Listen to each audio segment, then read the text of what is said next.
In a galaxy far, far away, there exists a group of fierce and fabulous women who are on a mission to explore the depths of pop culture. They are the Galactic Gals, and they are here to take you on a journey through the cosmos of entertainment. From the latest TV shows and movies to a trip down the Milky Way of nostalgia, they will delve into the worlds of fantasy and imagination, bringing you insights and analysis that are out of this world. So buckle up, cosmonauts, and get ready to blast off with the Galactic Gals Pop Culture Podcast.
Hello and welcome to Galactic Gals.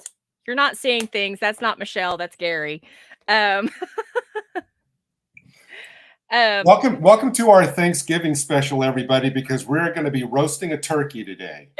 Oh yes. Michelle is going to be about half an hour late. So Gary was coming on anyway, but Gary's stepping in for my co-host for at least the next half hour. I was thinking, watching that intro, I kind of feel like 11 in that intro where my eyes are bleeding. You know, I kind of feel like that. Yeah, exactly. Yeah.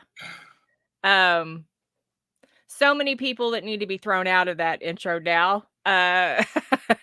But we'll see. Well, that's the great thing. I mean, you can just keep, adapting and. I probably will make a new one. I'm getting a little sick of that, although I do like the Joker one, which is me in that now. I feel like a Joker.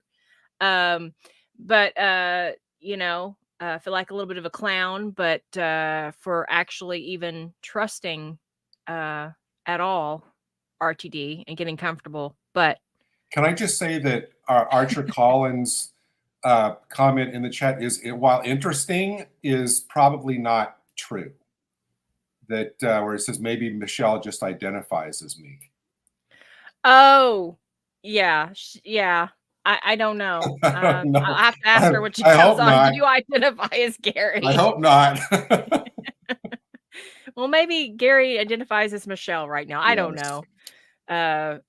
we're up on the trends here at Galactic Gals, but it's been an interesting week. It started out as a lovely cake. It's sweet. We found out that they're going to we knew the colorization of the Daleks is coming out November 23rd, and it was just nice little cake. It's starting to be sweet, and then Children in Need special. We're thinking, okay, this is going to be a little delicious, maybe a little tasty. It ended up being a shit cake with just more piles of shit on it. So, well, it became like that MacArthur Park song. Someone left my cake out in the rain. yeah, yeah, yeah. So if nobody knows what we're talking about, the Children in Need special. And you know what? Hang on a second. Is that I want to introduce the official mascot of today's show. Oh, Davros, of course. The official mascot of That's Galactic Gals today. That's not politically correct, Gary. We can't show that anymore because it hurts people's feelings. Well, yeah. According to all the snowflakes watching, we apologize in advance. And and according to our master RTD, we should not portray villains with disabilities at all. They can't be disabled. That's just no, we can't do that anymore. I will say though, it's really weird. It's such a mixed feeling because, like you said, it's been a real roller coaster in that there are a lot of things. I mean, as we get closer to the specials and things like the colorized Daleks things, it kind of brings you up.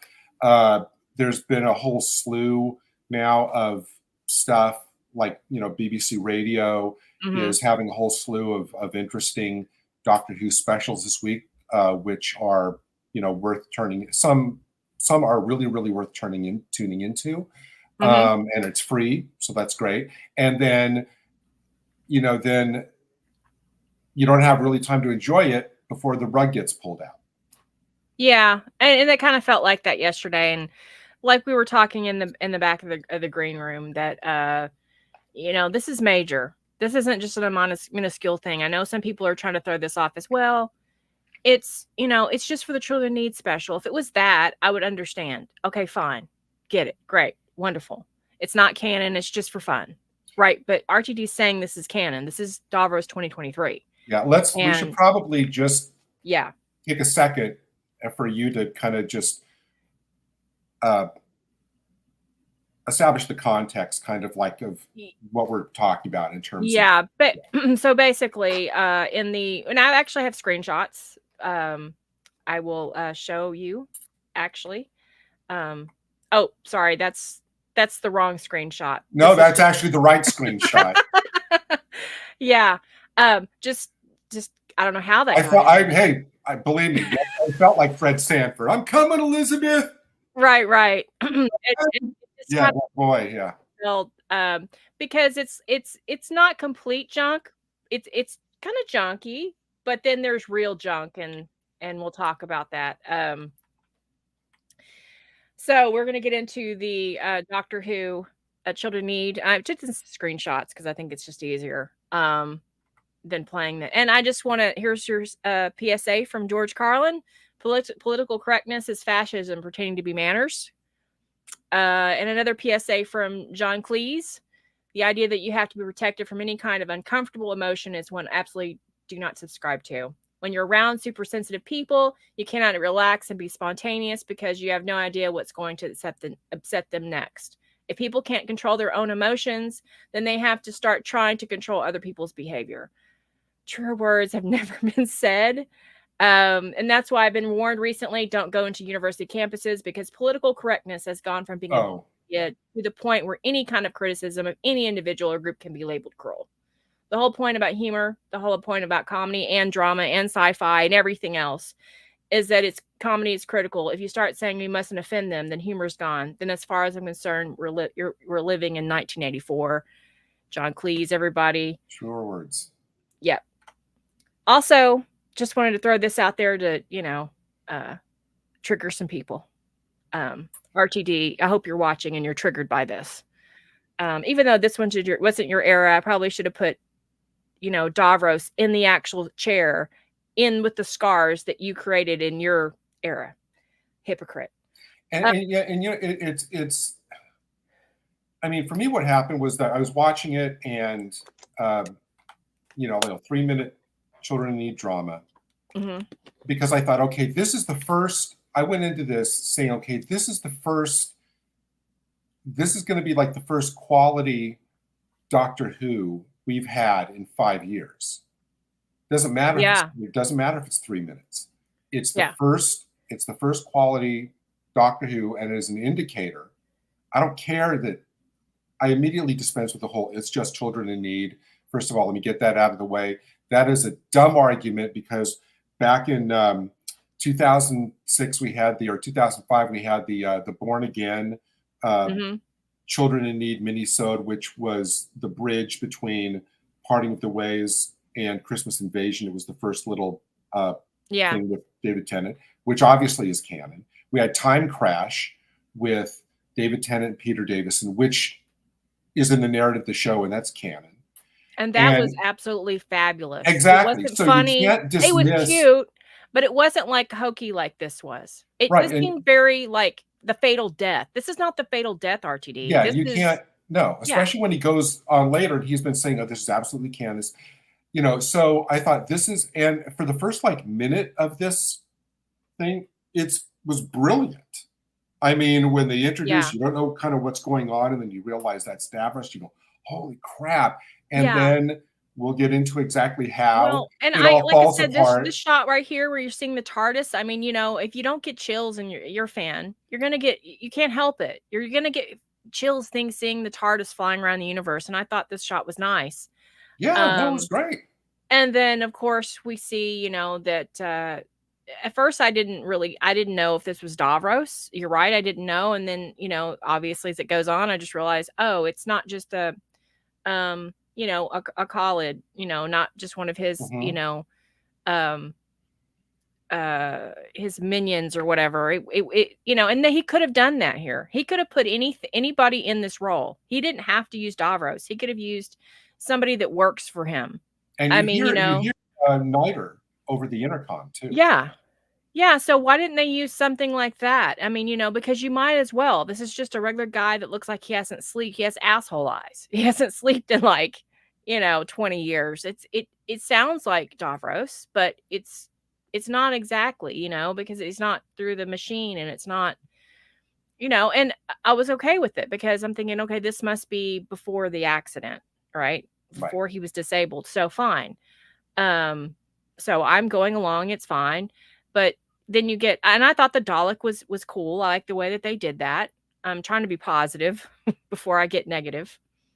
And I'm not sure what you thought about these. Probably the first two scenes you probably were fine with. I was like, my jaw was dropping, going, holy crap, this is going to be great.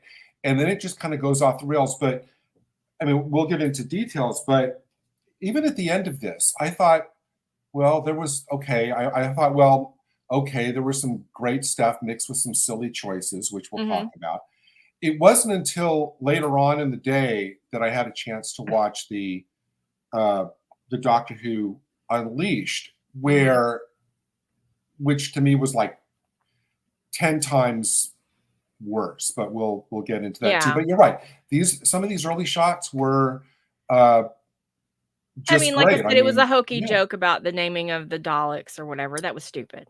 So the thing about it is like, for me is, I mean, it starts out, obviously, I mean, the tone, the music and everything, and clearly we know from all of us having watched Genesis of the Daleks countless times that was the story that really equated, brought in the Nazism element to it, with the lightning bolts on their lapel pins and everything. And that was even here too. So, and to me, it instantly called back that association. And then it starts with this anagram joke. And all of a sudden I was thinking, we went from this great dark, Nazism allegory. And now I feel like I'm watching, Hogan's Heroes with Colonel Clint and Sergeant Schultz doing like a 2-act joke thing. I'm going, what is going on? It's kind of spoofy. And I think that's a little insulting to Doctor Who. I think the Fatal Death was it was fun, and it wasn't meant to be insulting. It was just for fun, and it wasn't. This is like actual It's one thing if you're going to make a spoof outside of Doctor Who that's with different actors, and you're like Moffat did. It's another thing if you're doing something in Doctor Who after Doctor Who has suffered for 4 years of being a shit show, and you're going to come back with all these stupid jokes that people cringed at when Chibnall did it too. Because to me, this seems very Chibnall. That joke seems kind of... Well, and the other thing is that, first I want to say hi to everybody in the chat. Hello, all our hello everybody. Friends, all our familiar friends in the chat, including Vanessa Lore. Yes, hi. we had a plan, but this kind of derailed it a little bit or delayed it. But I will say that the and the fact that they went for... I mean, they were totally instantly reestablishing, the darkness and the seriousness of Doctor Who. And then what do?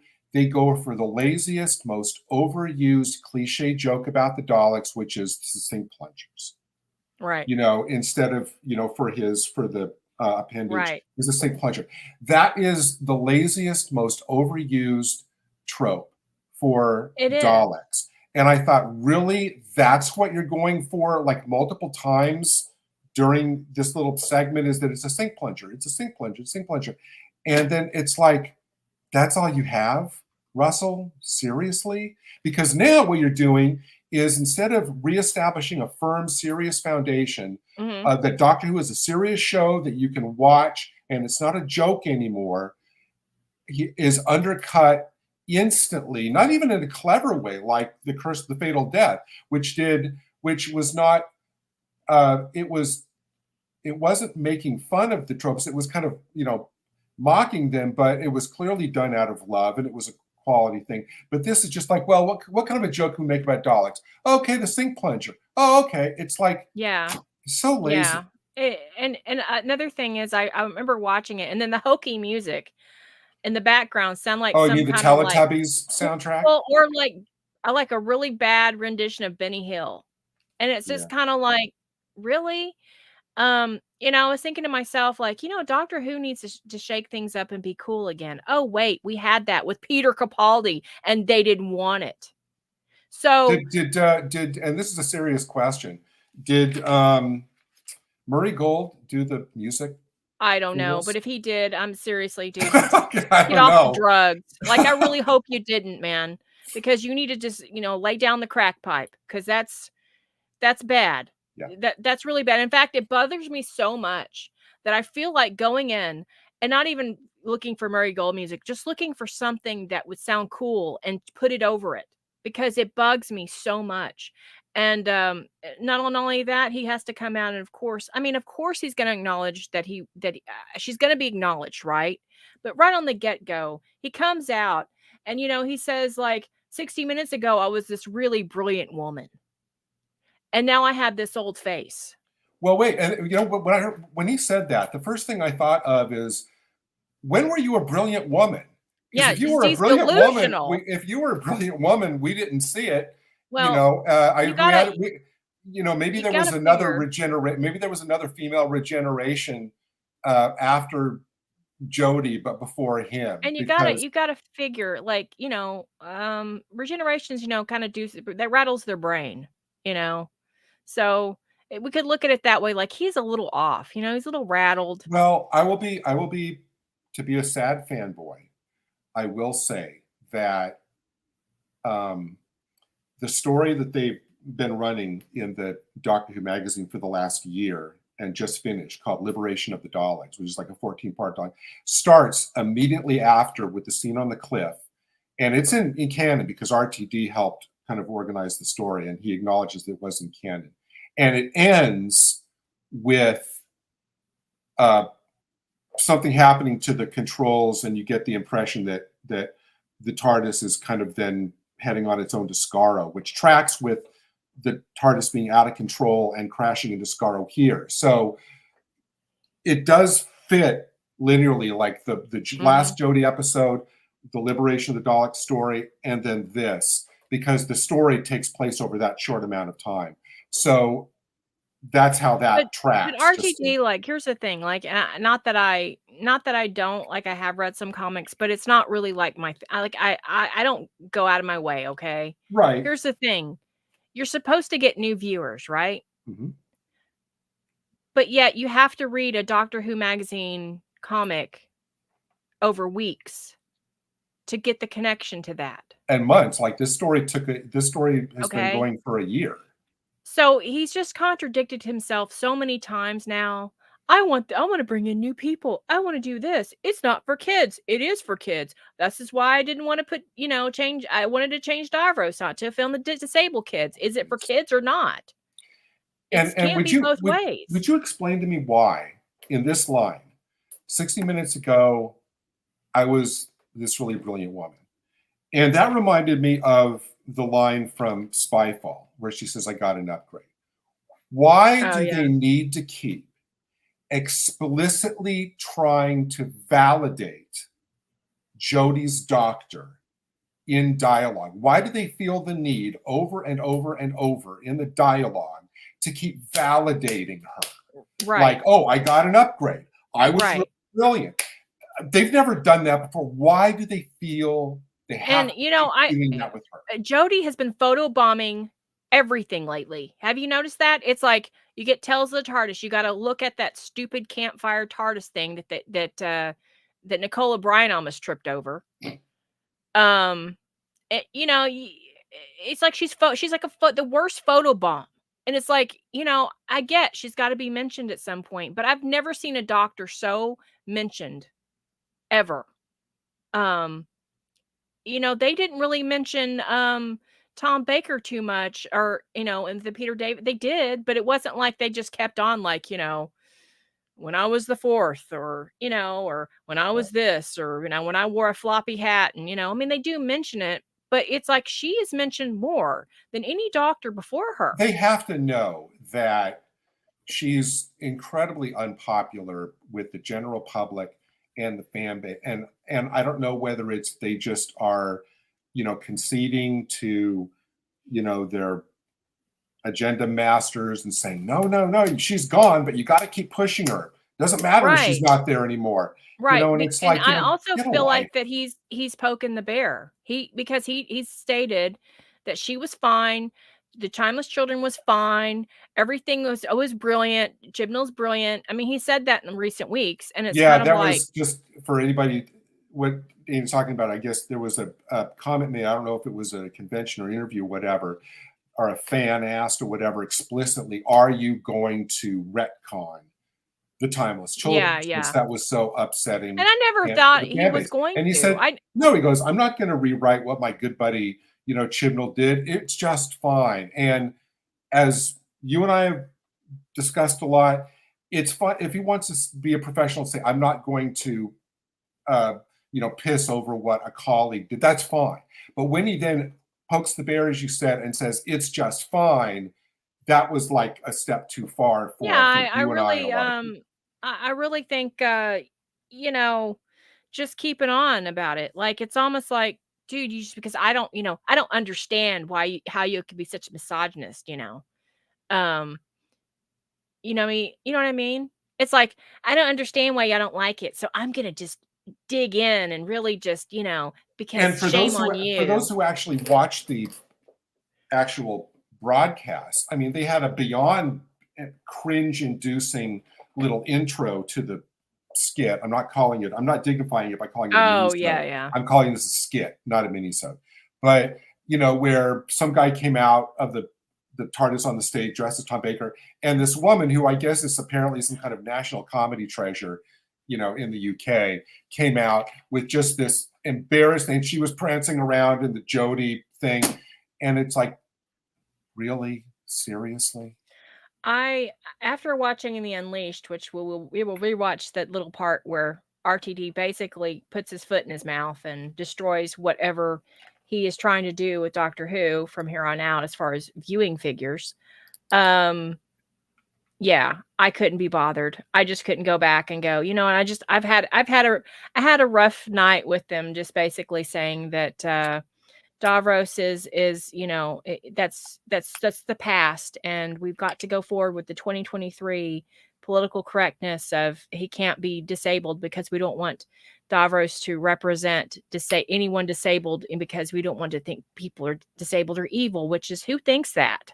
And when we get to it, that comment is so absurd on its face that even if you kind of dig down into it about the ramifications of it, it's just absurd. I mean, it'll be funny when we talk about it because it is maddening and it is frustrating, but at the same time, it is just so idiotic and absurd.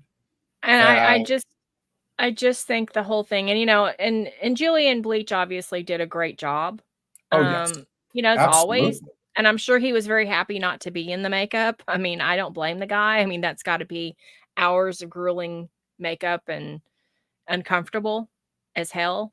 But he's just going to do whatever, he's told to do. And he's done. Yeah, no, he was great. I want to ask, what did you think about, beyond the whole triggering specific lines in this, what did you think about Tennant in this? In his first full-on return? Yeah, I thought, I was eager to see, okay, how are you gonna play this? Because you're the 14th, you're not the 10th. There were some articles in the beginning that said he wasn't gonna play him like 10. It was a different doctor. But what do we get? We get more of 10. He comes out. He does the scraunchy faces, and to be honest with you, I think because Jodie tried to badly imitate him, it's kind of ruined it for me. Because Tennant had a way of expressing himself that was engaging and entertaining, and now all I think about is Jodie Whittaker every time. Are you saying that he was playing it like Jodie's imitation of himself? Sort of. Wow, that's like a, Yeah, I think I view it that way though, because especially in that picture, I really wanted to get that shot of him making that face, because when I saw him do that, it really just, I feel like it traumatized, because it's kind of like Jodie Whittaker really did ruin 10 for me in a way, because I loved him. And I think he could pull it off because of his personality and how he looked, and just because he's a man, because men can kind of pull that more of that eccentric thing off better. Women just look cringy when we try to be eccentric. We just seem awkward and weird. So it just never worked. And that's what she was just trying to play it like her friend. And therefore, to me, not that she ruined all of it. I like it when he acts more serious. I still enjoy those scenes, but the scenes where he's acting goofy, it's very cringy and very hard for me to actually enjoy them. Oh, I agree. I mean, you had the main, actor who was copying the only doctor she was familiar with, which was her buddy from Broadchurch. Mm-hmm. And then we had the master, who was basically doing a John Sim imitation. So we had the whole era being kind of like a bad cosplay, skit of the actual 10th Doctor era. So let's take some comments from the peanut gallery. Oh, one last thing. What did you think? You're showing the picture, the So Sorry picture. What did you think about the Dalek's original arm with that grabber? I thought that was cool. Yeah, I did too. I was like, you kind of do wish that they would have actually made that way. And it made more sense to have that kind of like pincer claw. This would have made a lot more sense if, and somebody had pointed out, I think Christine, my friend Christine, it wouldn't make sense now because this is before the 12th era, Capaldi. But the one that Davros was featured in, which is probably I don't know if it's The Magician's Apprentice or The Witch's. God, I've watched that episode. The Witch is familiar. It's the first one. Yeah, the second one where he took the regenerative energy. Oh yes, yeah. which would have made more sense of like why he was a man. Like maybe it healed him, right? Great. That'd be a great explanation. He could have done this like after that. And this is what they're trying to do to like upgrade the Daleks, right? Give him a claw, because obviously this is way past, right? That would have been made more sense, and he wouldn't even have to even acknowledge the fact that he's doing this because he doesn't want to offend disabled children or just people that are disabled. Well, yeah, he could have done that. Yeah, we'll get to that after you play that absurd thing. But like I said, So anyway. At the beginning it was great. I mean, you had this scary looking Dalek with the claw. You had the Davros, and it was great. And then it all went crap. So here we go. And and no, this is not a video of RTD describing to his date from Tinder that it's really that big. This is a video of him unleashed saying some really stupid crap. So here we go. If Doctor Who Children in Need Special wasn't exciting enough, we also got to see the return of one of the most iconic Doctor Who villains, Davros.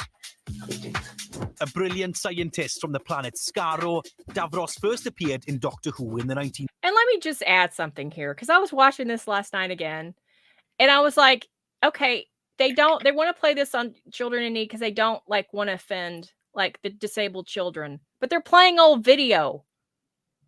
Right. Well, Unleashed is kind of like, they probably consider that separate from Children in Need.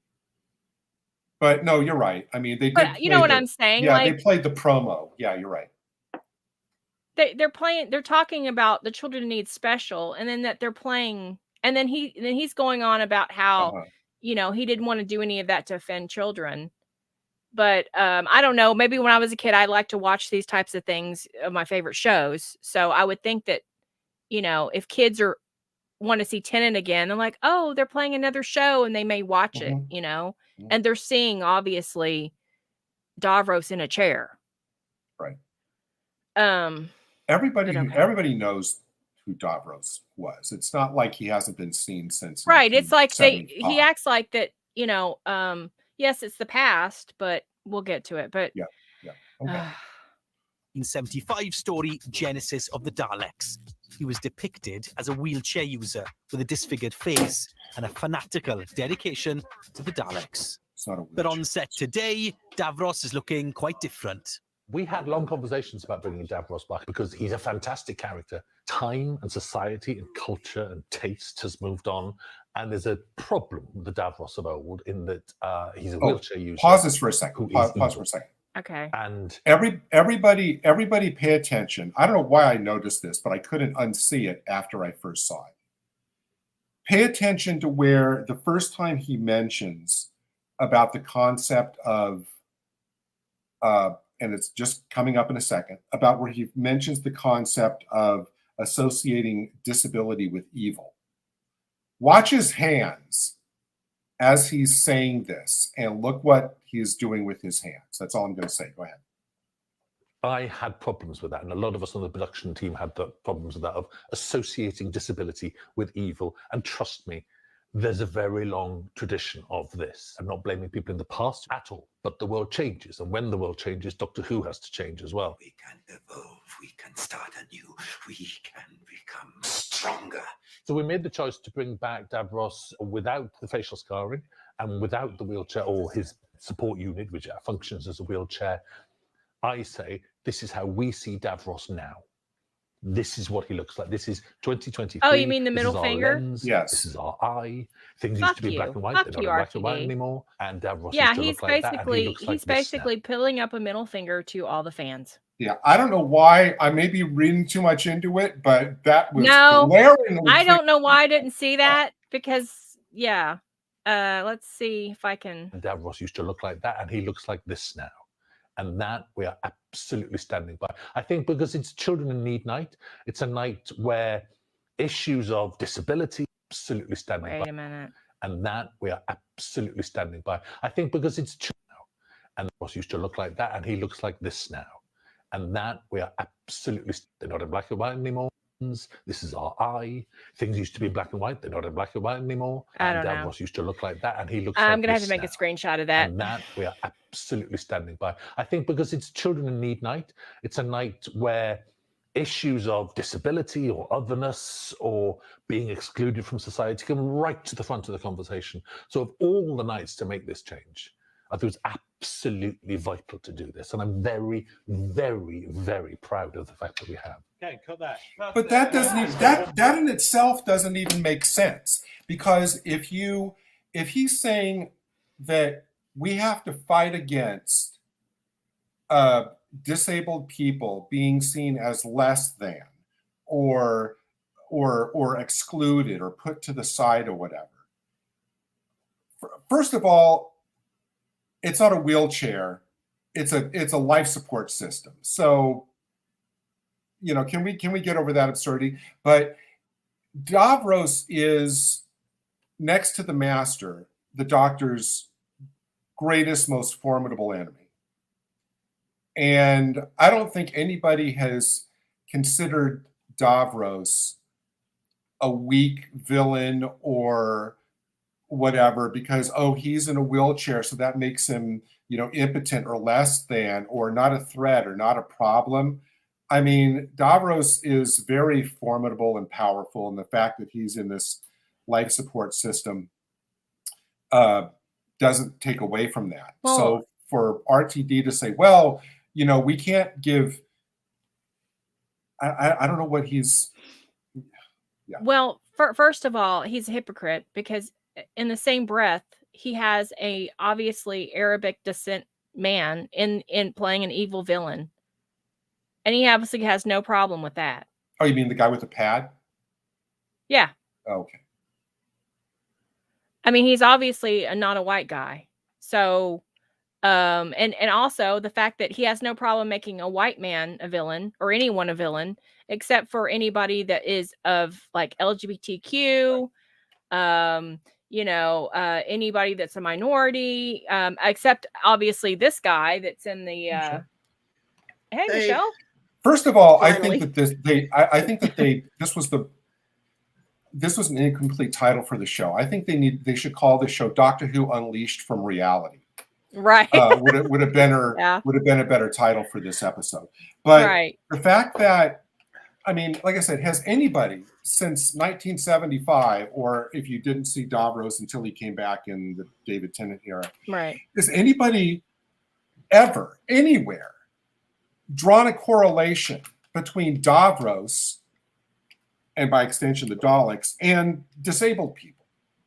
I've never heard that even in the most stupid Facebook post, except for RTD and his little snowflake. Because what he's saying is that people are too stupid and they're going to view all disabled people as evil. And people aren't that stupid. It's like you're talking down to your audience is what you're doing. Okay. Because obviously. Well, and I assume then that going by if we can take, it sounds like they had long meetings. I think after about 10 minutes of that kind of meeting, I would have put my head through a wall of a whole team of writers led by RTD trying to figure out why they need to change Davros. But anyway, Michelle. Hey, Michelle. Yes. Yeah. So I'm very curious to what you thought of. Were you able to watch the Children's Needs special? I did see it. Yeah. The plunger. I mean, really. They should have just left everything original the way it was, and Davros. I mean, really, Davros to me has always been in that chair, in the Daleks, and that's how. Yeah, that right there, what Gary's got. Yeah, right. That's Davros, the Davros that I know. I don't know about you, but I never viewed that as a wheelchair. It's not. It's they even refer to it. It's a life support. Right. System. Yeah. Yeah. So here's what I was going to finish was that. So basically, by RTD's argument, right? So that means that in this new glorified era that we're about to go into, RTD2, that means that there won't be any female villains, right? Because that would be associating being a woman with being evil. We can't do that. Right. What about Misty? There won't be any villains who are Asian or Black or Hispanic or whatever, because we can't associate them. We can't associate Gary, being you're Asian wrong with evil. but you're wrong because he has clearly had an air. Obviously, the guy is definitely not white holding the pad. I don't know. Maybe he's not Arabic, but he looks very Arabic. So he was obviously working with Davros as a. He didn't even come off to me as evil. He came off to me as like a a goofball, like guy from The Office. But he's still working for Davros. So you're portraying a man that looks to me to be Arabic as some sort of terrorist, hypocrite. He is a hypocrite. Also, I mean, think about going past Davros. Think about Daleks. Okay, so Daleks are these creatures, these kind of blobs, I guess, but these creatures, these mutants, right, which are entirely dependent on these encased travel units for survival, not even mobility, for survival. That's disability of a kind, right? Right. So that means that we shouldn't have the Daleks looking like they do, right? Because that could be, by extension, a comment on disability. So, and you know what? I actually realized when I was thinking about that point, I realized that there's been this big mystery about what role the Jinx Monsoon is going to be playing in the next season. I'll bet you that Jinx Monsoon is going to be playing like a new version of the Daleks, because we can't have a Dalek that look like the classic Dalek anymore. We can't have them like the mutants encased in this little thing. So I bet you Jinx Monsoon is RTD's new version of a Dalek. It might be. At this point, like I would say, I don't know. But the way it's looking, it's going to look like he's going to make another big change. If he's going to have the balls, and I'm telling you, I will say this, RTD has gigantic balls for doing this, even before the show even airs, because there are people on Twitter that were completely on board with all of this shooty stuff, all of it, have now said they're out. So, what were you saying before? I think this is a good time to bring up what we were talking about in the green room before the show, where you were kind of equating this with what happened in the Jodie era. Oh, okay. So to me, this is a major issue because, the main issue with Timeless Children was not because, it was showing all these children murdered over and over again. My issue with the Timeless Child was the Doctor wasn't Gallifreyan anymore, which basically destroys that characteristic. It kind of destroys the Doctor in a way because, the Doctor becomes a god. The Doctor isn't relatable anymore. And on that level, it's like the Doctor is a god, and basically nothing can happen to the Doctor, and he's not Gallifreyan. He's above all of the Gallifreyans. And for me, that was a big hit. This is equally on that level because you're taking, especially even more, because you're taking a character that was established the same way since 1975, and this character doesn't regenerate.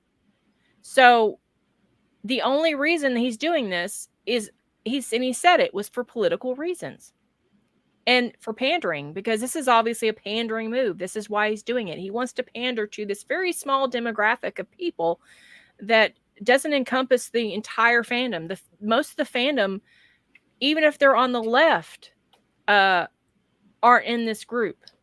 They're, you know what I mean? And it's like even people on the left are upset about this. So there's and I have a quote from somebody on Dr. Infinity. I won't give their name because I didn't ask and I didn't feel like it was right. But this person has been on board, was happy about RTD coming back, and I'll just read it to you. Okay. First, let me get it up here. Why won't it work? I mean, the Doctor's always been Gallifreyan to me. Why do you want to go and change that? Well, the Doctor is I mean, you just disregard. You can just do. Just disregard. I mean, that's part of the lore. You get to learn about this race of aliens, and now he wants to come in and change it. No. Archer has a great comment in the in the chat. Okay, let Just, me. I'm trying to get my presentation up, but you guys can read it. Good. Archie Collins says RTD is clearly another refugee from the Pandaverse. Yeah. Absolutely. Yeah, he really is. I mean, my presentation would have to go down. Well, here's the thing. I mean, you think about it. Okay, RTD is the one who brought back Davros, right? And it was fantastic. I mean, it was great. So I was thinking this morning, what changed then between, and I have the answer, but I was thinking to myself, what changed then from that era, RTD, to now? And it's clear is that in my opinion, every one of RTD's creative decisions now is driven by his complete allegiance to the progressive left, the woke snowflakes and everything. That drives every single one of his creative decisions. So while I was really surprised yesterday when I was watching the video and then the Unleashed, I thought I really shouldn't have been, because I thought that this whole treating RTD as the second coming now was going to be like an Emperor's New Clothes thing. So I was surprised watching this for the first time, but I guess I shouldn't have been. There, that image you had of Davros, he reminded me of the end of Star Wars when Darth Vader took off his mask and looked on Luke with his own eyes. That's who I thought of when I first saw him. Oh, Return of the Jedi, really? Yeah. Which I actually thought, a tangent, I always thought that was one of the biggest mistakes in the original Star Wars trilogy. We should have never seen what Darth Vader looked like under the mask, ever. But that's just me. Yeah. I mean, I get that. I think that it did take away something. A lot of people didn't like that. I think in this case, it's different because it's like, that's who Davros has always been since 1975. If it's one thing if well, look at my little tag right there. It says #OneTrueDavros. Oh, cool. Yeah. Yeah. Yeah. So, honestly, though, go ahead. So RTD is going to make the Daleks human, or that's what he's leading? No, I think. I think Gary's just speculating, but the fact that he made Davros kind of like more like a human, didn't have the scars and being in the life support system. I think a lot of people are worried, and I've heard that a lot of people are worried that that's where he's going to go with the Daleks as well. Well, he already tried that in Daleks in Manhattan, and when they were the pig creatures and all that. With that was just like a single story, though. This seems to be like a shift in the way that he actually use the character, which is more extreme. And can I say the other thing that I just wanted to punch the TV screen? Yes, I was watching this. Is when he sits there and he says, Davros was created back in 1975, and he goes, things were different. It's like, I'm not blaming anybody, of course. I'm not blaming I'm not blaming Philip Hinchcliffe, but I'm not blaming, but I'll be glad to I'm not blaming, but I'll be glad to do some shaming. He has no problem with that. Well, and it's like, screw you. Put yourself in the corner, RTD, because you did it too in 2005 and 2006. So, whatever. I was very livid, and like I said, to me, this is major. This isn't a real point to be upset about. This is a real thing to be upset about because this changes the character's complete characterization. You can't dismiss. I'm sorry. You can't dismiss it by saying, it's just children in need. Right. If every children in need skit in the past had been a relevant skit, fine. You may have a point. There have been too many instances of these children in need things directly tying into canon. RTD himself has said, this is canon. This is the first real solid look we have of the 14th Doctor. after he regenerated, not on the cliff. So even he admits basically this is effectively canon. So you can't have it two ways. Dismiss this as because it was on CNN. It doesn't work to me. And tell me if I'm overstating. I sincerely believe that this mini-sode, skit, whatever, is a canary in the coal mine. I absolutely believe that. I believe that this is a complete indicator of the thinking, the philosophy that's being brought now to this new version of the show. I mean, after seeing that yesterday, like I started thinking in my mind, in a way, I think he wants to make it. I think his idea was to make a complete reboot anyway. And maybe he's calling it season 1. Yeah, and so it makes you kind of wonder. It's like, is this a reboot? And actually, if it is, honestly, Gary, it might not be the worst thing, because then it doesn't tie into anything that's come before. I really don't want, if he's going to change. Don't go soft on me now, Andy. No, I'm just no. What I'm saying, no, I think that though, if he does that, the good point is that, okay, well, whatever came before, although I don't consider her come before, she can just go on with them. Won't be any further damage because it's going to be something new. Yeah, and our doctor will have died a hero, as he should have. Period. Michelle, you're right. Absolutely right. Yeah. So, I mean, it wouldn't be a bad thing if he actually did just reboot it now, to be honest. I kind of wish he was, so that, it can be separate from, the classic Who and honestly, they should take Jodie's era and put it with his. Because it's looking to be the kind of the same type of feel, even though I'm sure RTD is could outright Chibnall even now. But I apologize. I apologize. I diverted you before. I know you were going to put up some chat comments, and I sidelined. Yeah, no, it's fine. So I couldn't get the presentation was acting goofy, so I had to bring it back up in. We are looking at least we are looking at all the comments in the chat, by the way. So thank you. Sorry, we're just like I'm thrown today. Really. This wasn't the plan today, actually.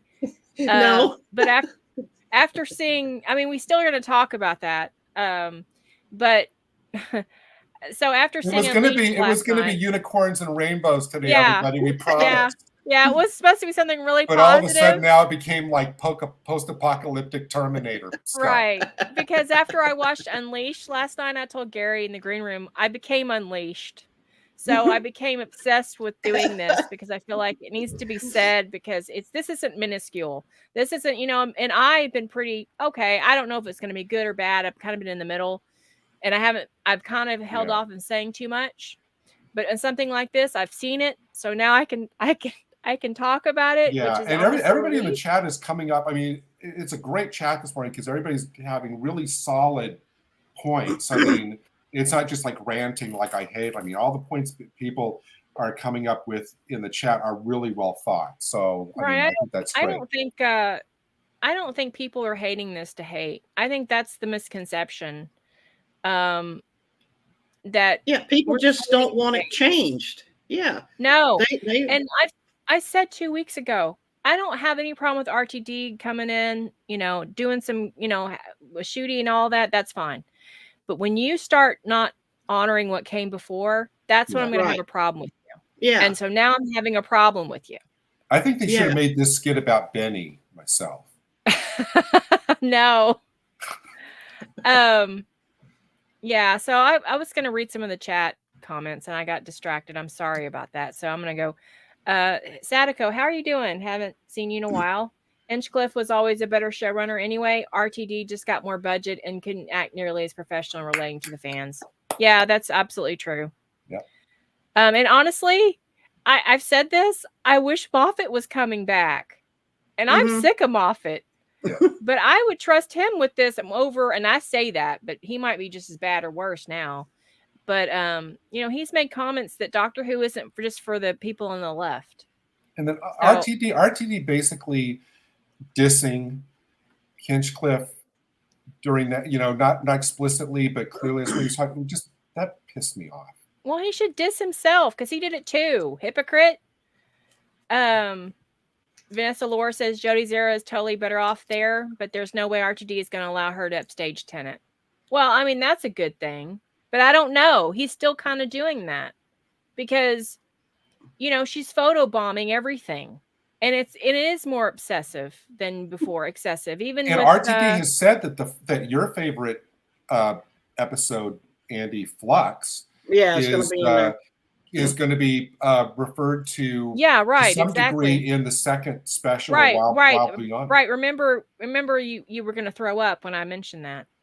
Yes. Yeah, I saw that comment. Because, I did off camera. Yeah, because you're like, Screen Rant is just a tabloid mag, and I'm like, okay, but it's on Yahoo too. That's when I started throwing up. Yeah. Projectile vomiting. Yes. Yeah. So Flux it's horrible. Okay. You can be under any kind of I had some green stuff. Okay. And I decided I was gonna, take a couple hits, maybe watch Flux. I haven't laughed so much in a long time. That was the best comedy I've ever watched. The fact that you got through that whole thing actually honestly stunned me. Yeah, I did, and I was in the living room laughing my butt off. It was the funniest comedy I've ever seen.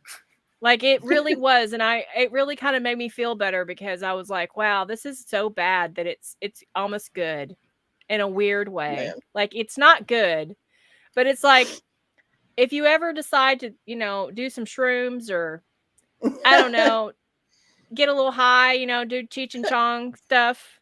You have a few drinks. Did you watch Flux, Michelle?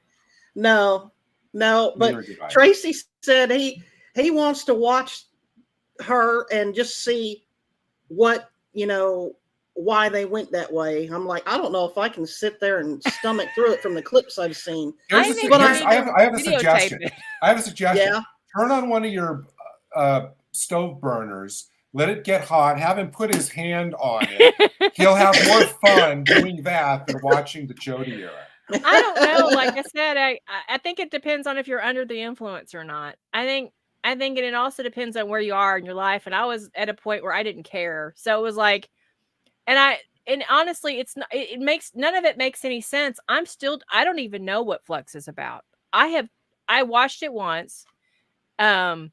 And I don't think Chibnall even knows what it's about. It's just strung together to finally show them like almost kiss.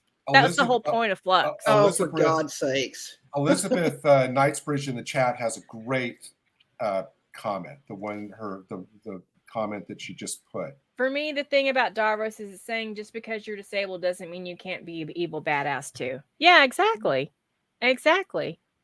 That is. I mean. And you know what? Somebody also, and I'm going to read this really quick because this came from Doctor Who Infinity, which is not my doctor site, because I know a lot of people are saying, oh, it's just not my doctor. It's just those people. It isn't. These are people that are just regular fans. They're not on one side or the other. There's a bunch of Jody fans that love Jody on here. So I'm just going to read this and just keep that in mind. If anybody's reading this that wants to gripe and say, it's just the not my doctors, it's not that's upset about this. So, and I didn't give the guy's name because I just feel like I don't want anything going his way.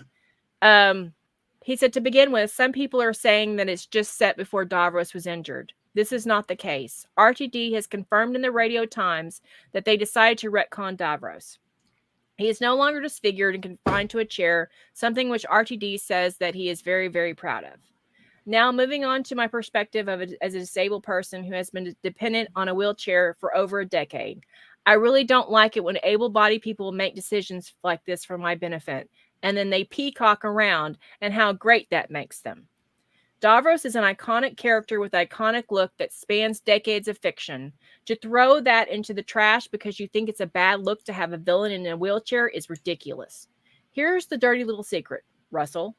We of the wheelchair using persuasion aren't a monolith. We're also not idiots. We know that Davros isn't intended to represent the handicapped community as a whole. If you want to portray people with disabilities in a positive light in Doctor Who, that's fine. I'm all for it. but that doesn't mean you have to pretend that people with disabilities can't be horrifying genocidal maniacs too. I love that. They can be, and it's fine to show that on television. Taking Davros, stripping his iconic look, and making him a generic goose-stepping Nazi scientist type does absolutely nothing positive for the character, and it doesn't change the day-to-day life of those of us in wheelchairs to be for the better. It's completely pointless. If this is what you want Davros to be full-time, I'd rather they just retire the character and never show him again. In general, I'm glad to have RTD back, but this is kind of a creative decision that baffles me. And in fact, it kind of feels like that sort of decision that would come down to a creative note from the executives over at Disney, which are terrified of offending anyone ever. But hey, as long as able-bodied people feel better about themselves for being forward-thinking, I suppose that's what counts, right?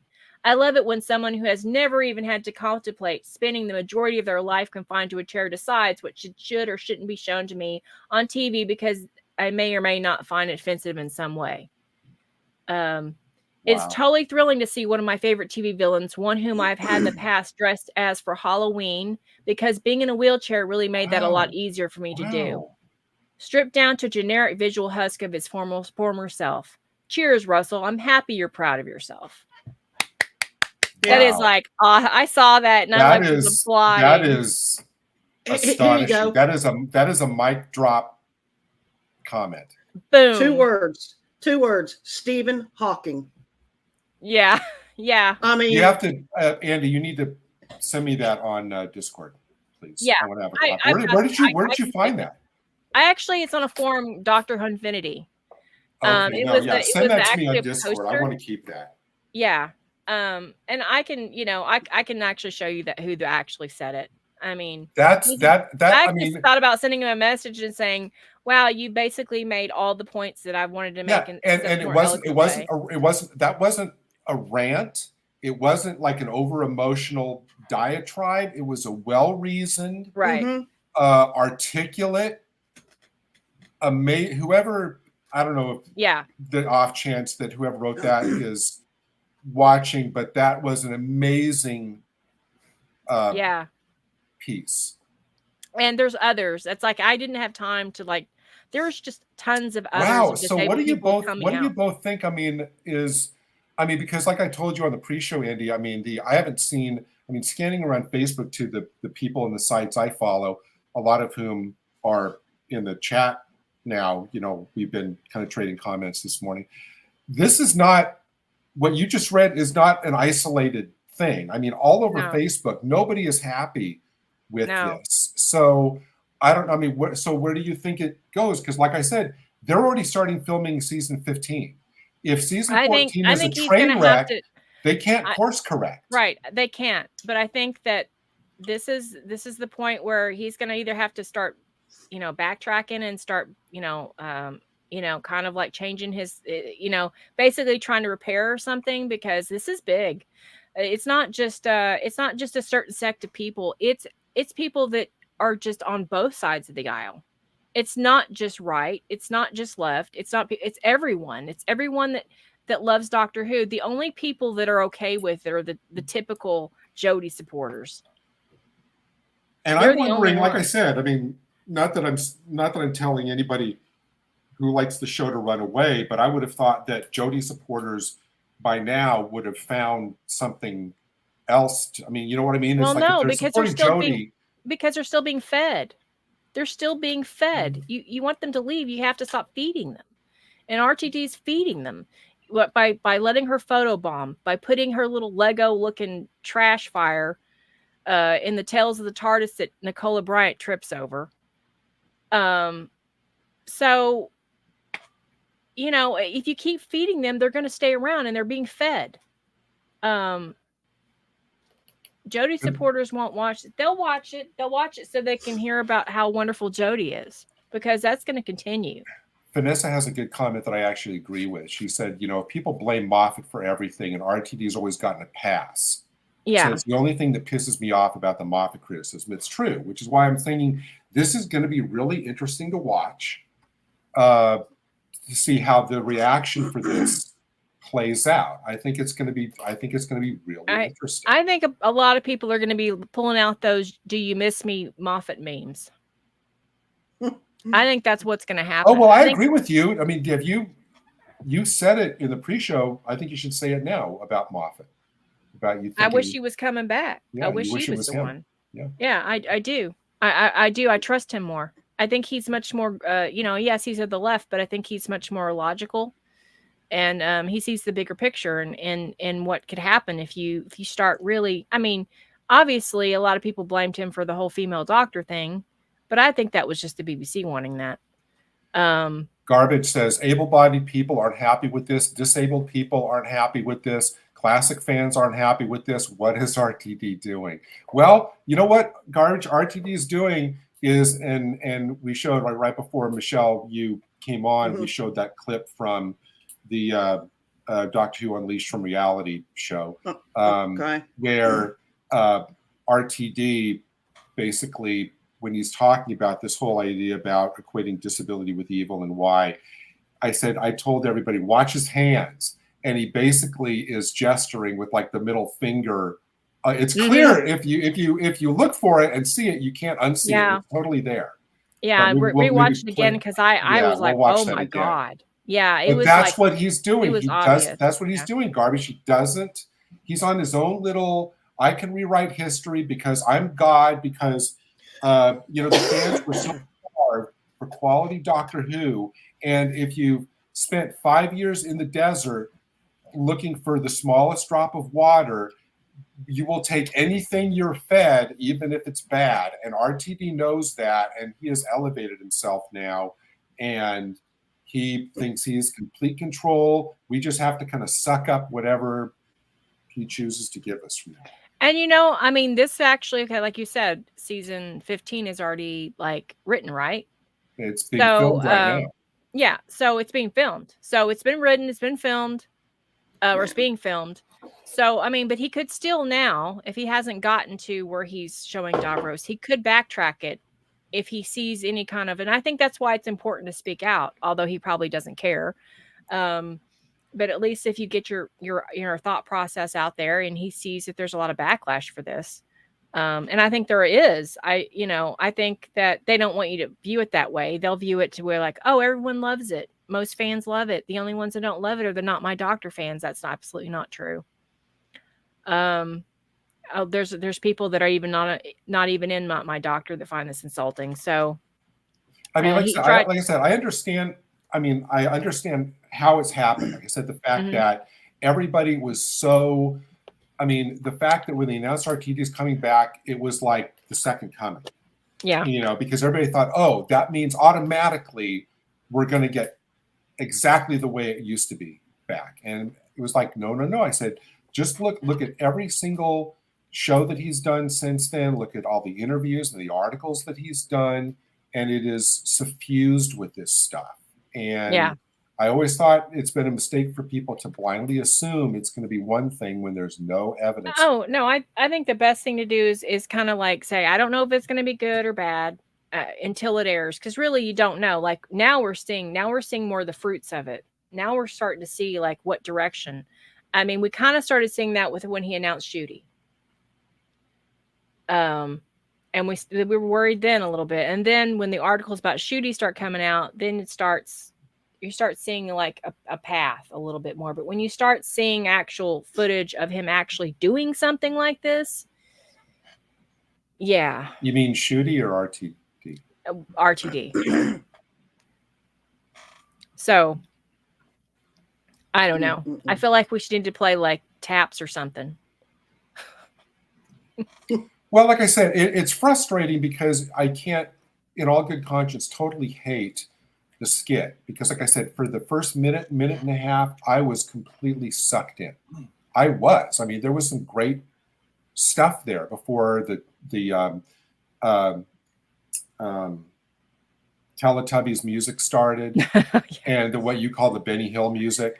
And when they did the little, Abbott Costello thing about the name. Oh yeah, the name. So Michelle, what did you think about Tennant's performance? I'm just curious what you think about that. He did okay. I've seen him do better. But he even said, no, it's canon, when he broke off the claw thingy and he saw the Dalek, and I was never here, it's like he didn't want to change anything, didn't want to create the Daleks, but well, anyway, I enjoyed seeing him on that little skit. I do look forward to seeing him in these 3 shows. Yeah. Beyond that, I don't know yet. Well, we really know at this point, because of this happening.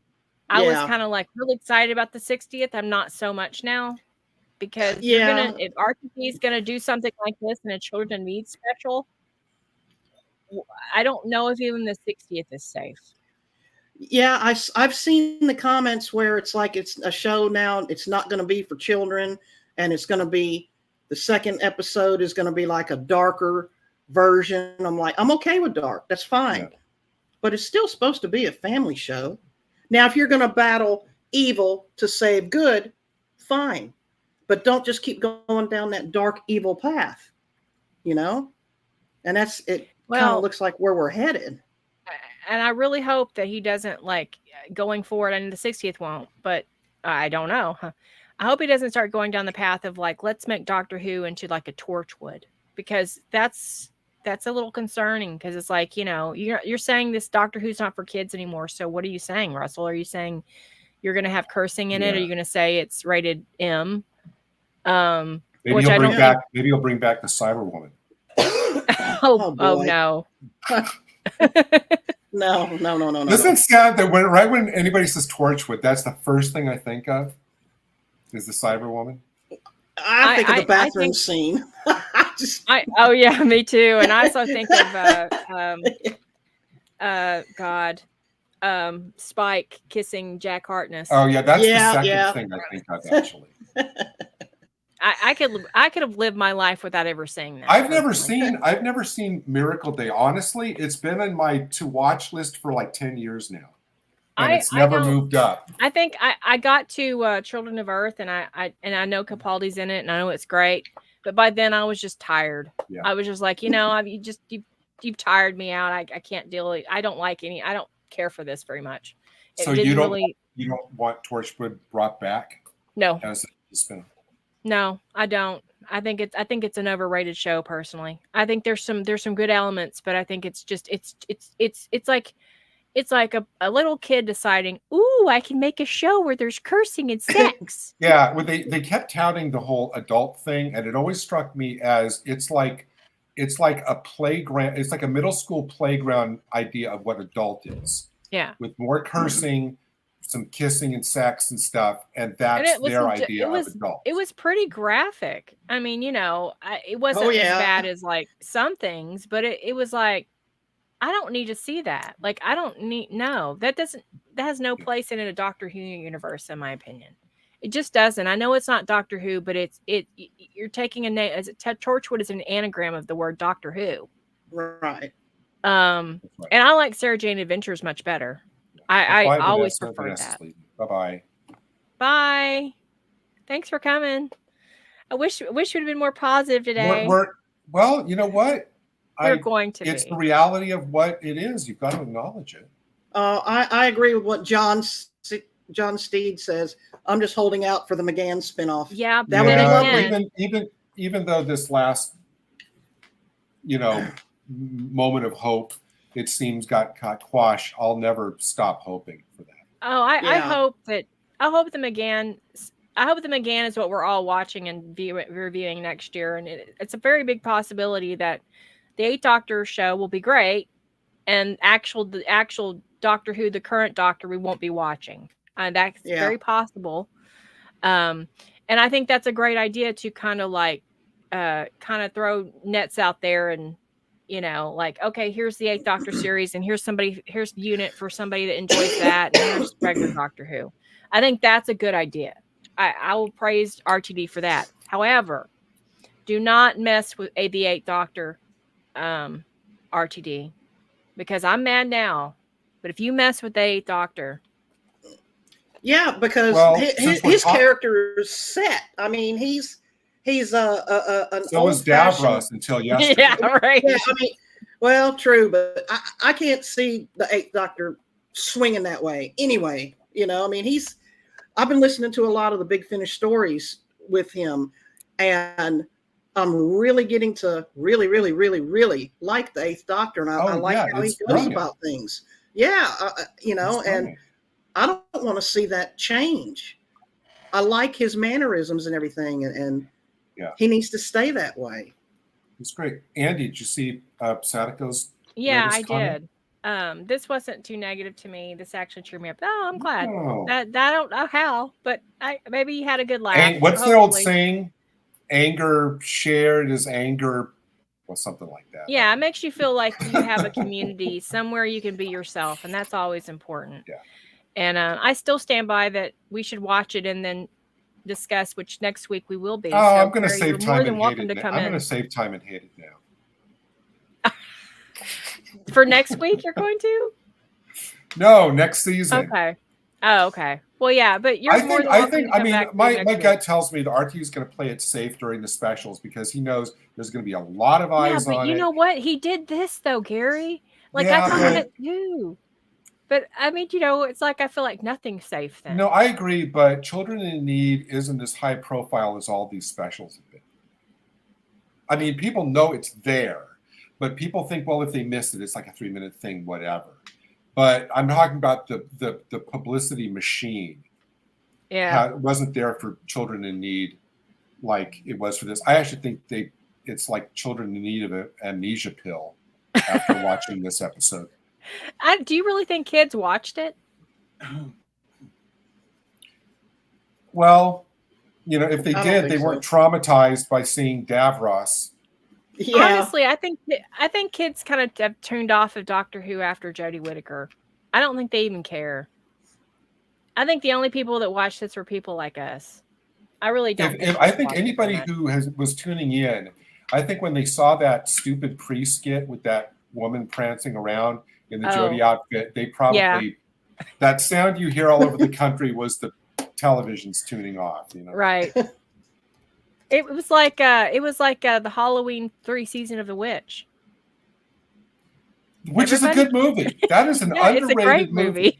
It's a great movie. We watched written by Nigel Neal. Yeah, it is. We watched it. And that's a dark Halloween weekend. Dark movie. It is. Okay. So I think we've pretty much said all we can say about Children in Need special. Remember on November 23rd, they're going to do the colorization of the Daleks. oh, brother. How Back dare to the they though? Because isn't that just, you know, I mean, it's the Daleks though. I mean, it's the, you know, it's the wheelchair. It's still the creatures in the wheelchair. How dare they do the color I Daleks know. now? I never And liked the it's Teletubby fine. Daleks. Yeah, I never liked the Teletubby Daleks. I have to admit, because before I knew a lot about Doctor Who. Ian's joined us. Hey, Ian, I hopefully you were there for the last hour-long rant that we did about the Children in Need special. Yeah, I hope so. I'm pretty angry. Yeah, And like we I went said, off. I haven't really said a whole lot, but since everything's starting to air now, I feel better because I can give my piece. I can actually say. we were raging against the machine. Yeah. Good you're here, Ian. Good to see you. Yeah. So we're gonna try to talk about something a little more positive. Can we? Oh wait. Well, before we get off the negative part, can we talk about what possibly might happen with the rerun of the Adventure in Time and Space? They better What I'm guessing is probably going to happen, because news reports have been around and Ncuti has said that he's done scenes with him and the First Doctor, and everybody's going, "Oh Lord, no! What is this?" And my guess is that right after the colorized Daleks, when they rerun an Adventure in Time and Space right after, they are going to replace that Matt Smith cameo at the end with a new filmed one of Ncuti standing there. I will bet They're gonna George any Lucas kind of it. money that is what they're going to do, because that's the only thing that would make sense of Shuti's comment that he has done something with the First Doctor. That's the only thing that. So that's what you think is going to happen. I'm calling it now. Okay. So Wow. Michelle, what do you think about that? I hope he doesn't do that. No, don't diss on Smitty. You know, that's just such a disservice. You know, That would be very disrespectful. Yeah, Be very, very disrespectful, especially since Matt geez. Smith was one of the most popular doctors, in the WHO.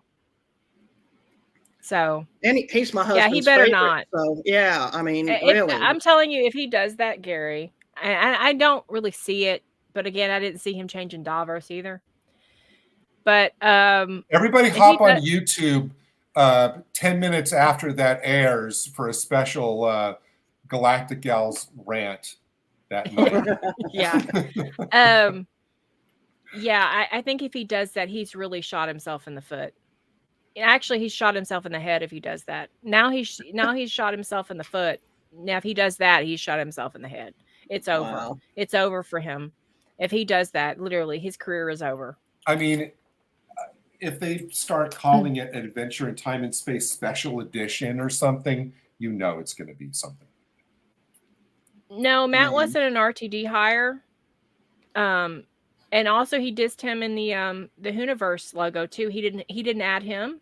He didn't add a Peter Capaldi. He only kept his era and Chibnall's era and the classic doctors. He focused more on the female side. He had more female companions. He didn't even put any of the male companions. And I know it's short, right? I get it.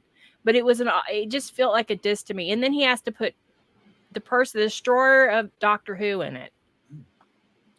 So, yeah, I'm still burnt. And yes, I slowed it down and I looked to see who put in it, okay? But when you don't see Capaldi big as life in it, you can start to okay, who else did he put in it? Yeah.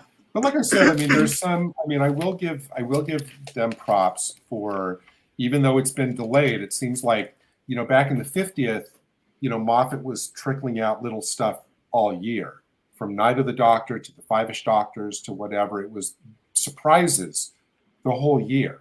And it seems like now it's all coming in a flood, like in the last 2 weeks before the show, which is fine. At least we're still getting it, and it's out there. You don't have to listen to all the stuff on BBC Radio Live. It's there for you to the full 2 hour version of the concert, which if you haven't listened to it, you absolutely need to go listen to it. And they've been some of the stuff is irrelevant, like all the little mixtape stuff. But like I was telling Andy, the show I listened on BBC Radio 2 yesterday, which was this 2 hour documentary with Joe Wiley, the first hour on the classic years, the second years on the modern years, was really, really well done and is worth your time. And it's free on BBC Sounds. So, go for it. There are positive little gems out there to find this week. Are. If you look at it, some of the announcements were really great, the logo is great. But again, I think after certain news like this, I think it's hard for people to, Oh, I know. It's kind of like recovering from being hit by, a board or a plank. I thought of gas for a moment. Yeah. Like if you hit by a board, and it takes a little while to kind of recover. Yeah, and I think it won't. I think people will forget for a while because I don't think Davros will be in it. The first, but I could be wrong. Series 1, I don't think will showcase him at all. RTD says he wants to rest the Daleks and the Cybermen for right now. RTD just needs to rest. Just rest.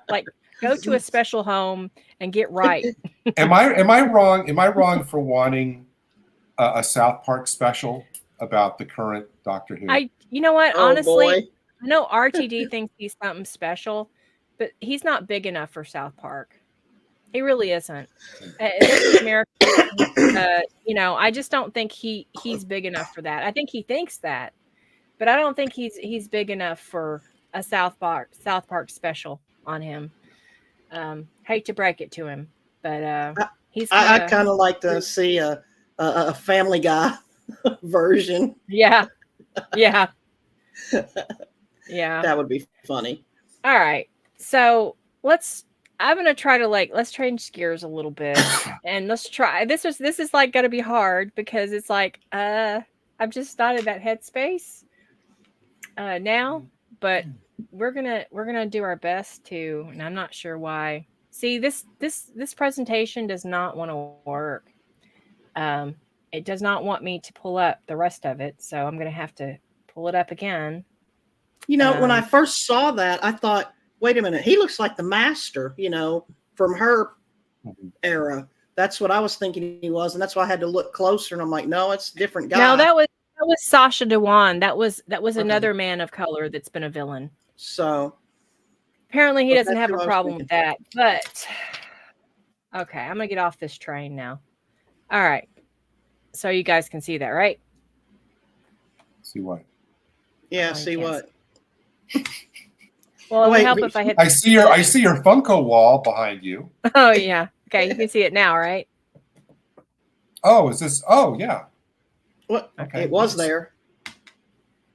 Yeah, for whatever we reason, it's getting gonna- stuck on that one stupid picture. It won't. Yeah, it won't move. Come Words on. of wisdom from Basil Fawlty. Come on. Okay, now can you see it? Oh, we're doing okay. I wasn't sure we might as were doing this well. today. All right. Yeah, So might as well. Andy told us to, our mission was to do our top 5 regeneration scenes. Anywhere in Doctor Who, not only necessarily of the Doctor, but any regeneration scene in Doctor Who. Now, to be fully honest with the audience, I initially wanted all 5 of my choices to be Jodie's exit scene. But Right. and Andy shot that idea down. She said, you got to pick 5 different ones. It's like, all right. I didn't even put that one in here because obviously everyone's seen it. So my Probably first multiple one, times. my top regeneration scene in Doctor Who history is this one, Maximus Regeneration, which to me was everything about it was sublime. The writing, I think, was Moffat's finest moment. I think it's almost lyrical. Some of the lines about, all we are is like breath on a mirror, which is a line that keeps coming up to me all the time. And, Matt looking directly at the camera when he says, always remember the Doctor was me. And that's him speaking. That's not the Doctor in that. His reminiscence of young Amelia and Amy is kind of hallucinating. The music, which is just heart-wrenching. When they played this music during the concert, the radio concert, I got to admit I teared up because I immediately connected to this. When I first saw this, I'm not ashamed to admit, I was a bawling mess the very first time I saw this scene. And then he says, we're all a lot of different people in our lives as long as we remember all the people we were. And there's a lot of wisdom, just life wisdom in this dialogue anyway, separate from Doctor Who. So to me, this was just the most emotional regeneration. I agree. It was a good one. And it's very interesting. You'll be very surprised when you see our list. But yeah, I love this one too. I mean, obviously for obvious reasons, but I do think it had some of the best quotes in Doctor Who regeneration history. I think this is the best one because, like I said, I still use a lot of those quotes, and I actually share them with people that aren't Doctor Who fans, and they think they're the most profound things they've ever heard. I think it's Moffat's finest moment as a writer. It is. In Doctor Who. And then, I mean, the scene where he takes off, the visual metaphor of him taking off his tie in slow-mo, dropping it to the ground. I mean, it's heart-wrenching. And just how quick it goes. It's actually, you're thinking it's going to be some sort of, like they've done before with Tennant and Eccleston. It was like some kind of long, and it was just kind of almost like very classic because it was like, that's kind of classic. It was pretty quick once it happened. Which I liked. I thought it was. I think we were so emotionally exhausted by that point. I'm kind of glad the transition was quick. I couldn't have taken. And it was what a transition it was. Yeah, kidneys. How do you drive this thing? Yeah. You know what? Initially, I was really hoping that would be the thing. Since this was his first new cycle, I was really hoping that when his next season started, he would have blank spots in his mind about how to operate the TARDIS. So you get back to like a Hartnellish thing where the TARDIS wasn't totally in his control. You didn't know where you were going to land. I was really wishing that they would do that, but they didn't. I think if Capaldi had his way, I think it probably would have. I think Capaldi was thinking, well, I'm just an actor, but he actually had some really great ideas for the show. And I think this was obviously something, a homage to Hartnell in a way. Yeah. But yeah, great choice. Really is. So we'll go to the next one. And I almost going to say, I know why you picked this one, but I can't say that. Oh, why? Because you think I wanted to be the Peter Davison during that scene? Well, yes, I did, but that's irrelevant too. Why I like this that's completely irrelevant, I promise you, to why this. I actually think that, his last line from that position should have been "No, not yet." But they probably couldn't go in that direction. Kaiser Antonioni, I think, is just an amazing. Probably for me, it's my favorite classic series, Regeneration. The fact that basically him and Perry are dying basically from the first 2 minutes of this whole story because they get poisoned. And the whole thing is the doctor basically, all he wants to do in this story is just get him and Perry out of there and just survive. The music, the long shots, directed by Graham Harper, it was great. And then as he tries to struggle to get into the TARDIS where he's so weakened that he drops one of the vials with the bat's milk that could have saved him. And he knows that at that point it's done. And then he just kind of collapses and sees all the companions, where he says, "Is this death?" And the last thing he says is Adric, his fallen friend, is the last thing he says. So I just thought that, and the fact that he is basically, sacrifices his life to save, a girl that he only just met. And I love the fact that basically we think the whole idea of holding off the regenerations was in the end of time, with Tennant visiting all of his old companions. Mm-hmm. It's actually this. They start when he's at the end of episode 3, when he's in that crashing ship, you see the regeneration effect starting. You see the little purple things, and the whole 4th episode, you realize later when you see that same effect again, right before he gets into Colin Baker, that he's basically been holding off his regeneration for the entire final episode until he can save Perry. You don't notice that maybe, I think, the first time around watching it, because you don't know what that means, when you see the little sparkly dudes. So I just think the thing he held off. Could you imagine Colin Baker at the beginning stages trying to save Perry? Like, I'll forget you. Yeah. So I just thought this was a great story, great regeneration. Yeah, it is a brilliant story. I think it's Davison's best. And sadly, this is the one that was the best, and he decided to go. And Robert Holmes. Yeah. So this 3, I put up because Pertwee is my favorite classic Doctor. And this was a very, very sad regeneration, even though it was a lot simple and less kind of epic than some of the other things where basically, he gets irradiated, his body is irradiated by the giant spider, and he gets lost, and then he, comes back in, it lands back at unit headquarters, the doors open, he falls through the floor, which is something to see, for the solid man of action at Pertwee. The fact that he'd be so weakened that he just collapses on the floor, but at least he's there with his 2 closest friends, the Brig and Sarah. And it seems like he actually dies, because he says, where there's life, there's, and you think maybe this actually, he is dying, and you have to think, well, and then his little mentor shows up and does the little thing which says, he'll become a new man and I'll give it a little push. And you have to think, well, if he hadn't showed up, what would have happened? Right. Would it not work? Well, and then it's just a very simple, shift from, the bottom left, which is the overlay of the 2 faces. And then there's, and then the music is just like this little tween, wow, wow, wow, wow, and that's it. Yeah, As right. opposed to kind of like the epic music that we're Right. used to. So, with in the your generations. opinion, as we're talking about, classic versus new, do you prefer the classic regenerations or do you prefer the epic? Just, regeneration? I overall I prefer the classic because I think that they've overused the whole, with lightning shooting out of your Right. head and your arms and everywhere. I think Right. that they've gone to that well too many times now. With Eccleston, it was brand new.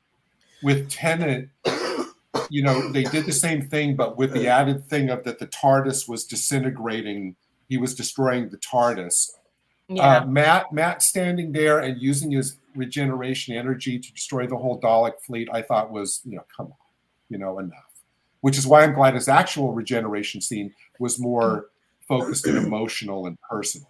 I remember when I went back to watch Classic, I was very disappointed that it wasn't as epic. But now I understood why. Obviously they didn't have but I mean I expected Well, a little first more, of all, we should be glad it wasn't, because at that look at that top right picture. If he had started, with regeneration, I mean the Brig and Sarah are toast. If they're sitting there, when all the regeneration energy starts shooting out of him. What would be really interesting if somebody with computer skills went back and kind of try to make the the regenerations kind of like RTD style or Moffat style or whatever. That would be very interesting to see. I wonder if anyone's ever tried to do that. Maybe I'll try to look that up later. But I'm sure there's variations on YouTube. I mean, I'm sure. But I just thought, this is very sad because this is my favorite classic Doctor, and even though it's a very simple regeneration, it's still a loss. I remember being very sad too, and I knew that obviously Tom Baker's coming along. It wasn't like we didn't know who the Doctor was, right? But I remember being kind of, I was just wanting one more season, just one more. And I felt like, had Roger Delgado not died, he probably would have. So, and I did like the fact that it's not lost on me, the fact that when he says, I got lost in the vortex, the TARDIS brought me home, indicating that the third Doctor considered Earth his home. Yeah. And I think that's why he likes spending so much time here, but I think they've just overdone it now. It's like, can you go somewhere else? All right. So number 4 on your list is the Hartnell Troughton. Well, I would have loved to have been a kid watching this, because I think that considering that the viewing public had no context for this, it must have been mind-boggling. It's like, what am I watching? It's like I have no idea. It's like I have no idea what I'm looking at here, because he says it's far from over, and then he goes into the TARDIS, and the TARDIS starts operating by itself, which is an indicator that the TARDIS has something to do with either managing or handling or whatever the regeneration, that either being in the TARDIS or near the TARDIS or whatever is an integral part of the regeneration process. Because Davison was in the TARDIS, but then he collapses, and you see the shot of Polly removing the cloak, and then you see the really close up. But because you don't see a full shot of his Hartnell's full body changing, all you see is a face change. You can't really see what's happening with the rest of the body. So and then clearly in the bottom right, I included those pictures because you can see how, it's a change from the three faces. From it's Hartnell, then part of both, and then there's Troughton. So I think just for the sheer kind of what was, I'm sure, a disorienting thing to just watch, that's why this one kind of sticks with me. And it is something to note, all the I believe all the classic ones they're on their back. 1 is, 2 is spinning, 3 is, 4 is, 5 is, 6 is, 7 is in the hospital as it changes to he's McGann. On his back. So 8, and then 8 is standing because I think it's 9. more 10. They're and all then under everybody else is the whole. standard. And then, I rewatching the Jodie one, which is one of the reasons why the Jodie one's on. If you watch it, it's so choreographed. She's kind of standing, and then she does this dip, and then she comes out of the dip, and it's so over. I would prefer somebody like a sniper in the corner. YMCA. That's what I think Everybody of. no. Andy's perfect regeneration is as she's getting ready to change, Andy herself does a guest appearance, running up behind her and pushing her off the cliff. That would be Andy's way to insert herself into Jodie's regeneration. Yeah. I'll be wearing all my classic Doctor Who gear. You're not like a football helmet on. You come in like a linebacker. You just run and just like run right into her and push her over. And I would have on the back Hartnell #1. There you go. So anyway, I just for I won't say novelty because novelty reduces this. I would just say for the disorienting experience of watching this without any context of what's happened when you were that night in November of 1966 when this aired. I'm sure they didn't know what was going on. And it probably took a while after, it changed for them to kind of grasp, okay, what does this mean? Yeah. So anyway, that's one. And then the last one, which I just think is totally fun of season 17, which I love. The fact that we don't know what triggered Romana's change, but clearly at the beginning of the next episode, she's trying on different bodies, like the ones in the top left and everything. And people were, going, well, why would you waste so many regenerations? But to me, I put this in the same category like in the War Games when the Time Lords are showing the Doctor different possibilities of choices that he can make. And we know that regeneration isn't, from the new series, the regeneration isn't finalized for a certain period before like 15 hours. I think Tennant said things are still in process, and Matt Smith said I'm still cooking, so it's not fun. So I think this was just her trying on different looks without her blowing through 5 full regenerations in the case of 2 minutes. This was the first time it wasn't the Doctor. Yes. And then she comes up with what I think is one of the best outfits anywhere in Doctor Who, which is her pink jacket, white scarf thing. I think this is just a superb outfit for Romana. Yeah, and it's interesting because like the first one where she's like blue and it's like she looks like some kind of alien creature, kind of like says that she could, the Doctor can look like anything. I mean, it was a comedy bit. I mean, it was Douglas Adams. I get it. Douglas Adams coming up with a comedy bit to explain Romana's change. So there's going to be somebody. There's going to be somebody with a pen and like a board, and they're like, okay, this proves it now. Yeah. I get it. Like Michelle? Did you like which Romana do you prefer, Michelle? Romana 1 or Romana 2? Well, I'm not all that familiar with Romana, but what I remember her as Romana 1 more. So I have a lot of classic I have to somehow find time and watch. Lala Ward is good, but Mary Tam's like in her own like galaxy. I have news for you, Michelle. What? Tubi has 600 episodes now of the classic Who era. Okay. Available on demand. So there you go. Merry Christmas. Oh, sounds good. But I can't speak for you, but I can speak for myself. At my age, a commercial's nice sometimes. Yeah. It's only 600 episodes. Well, 800 on BBC iPlayer, but 600 I think on Tubi. So Michelle, you can get through that. I'm pretty sure that they would have the Tom Baker. You're not doing anything between now and Christmas, Michelle. You can do your 600 episodes. Sure. Like the 1,200 episodes of Supernatural and everything else. or is there 1,200? Dark Shadows. Dark Shadows. Yeah. Or, I was thinking, wow, I didn't even realize that it was Supernatural episodes. Oh man. So those are the 5 which I think just for me are the standouts. So I all of ours are like the top 5, right? Yep. So with Michelle's, I did the opposite order so that we didn't like coincide. Okay.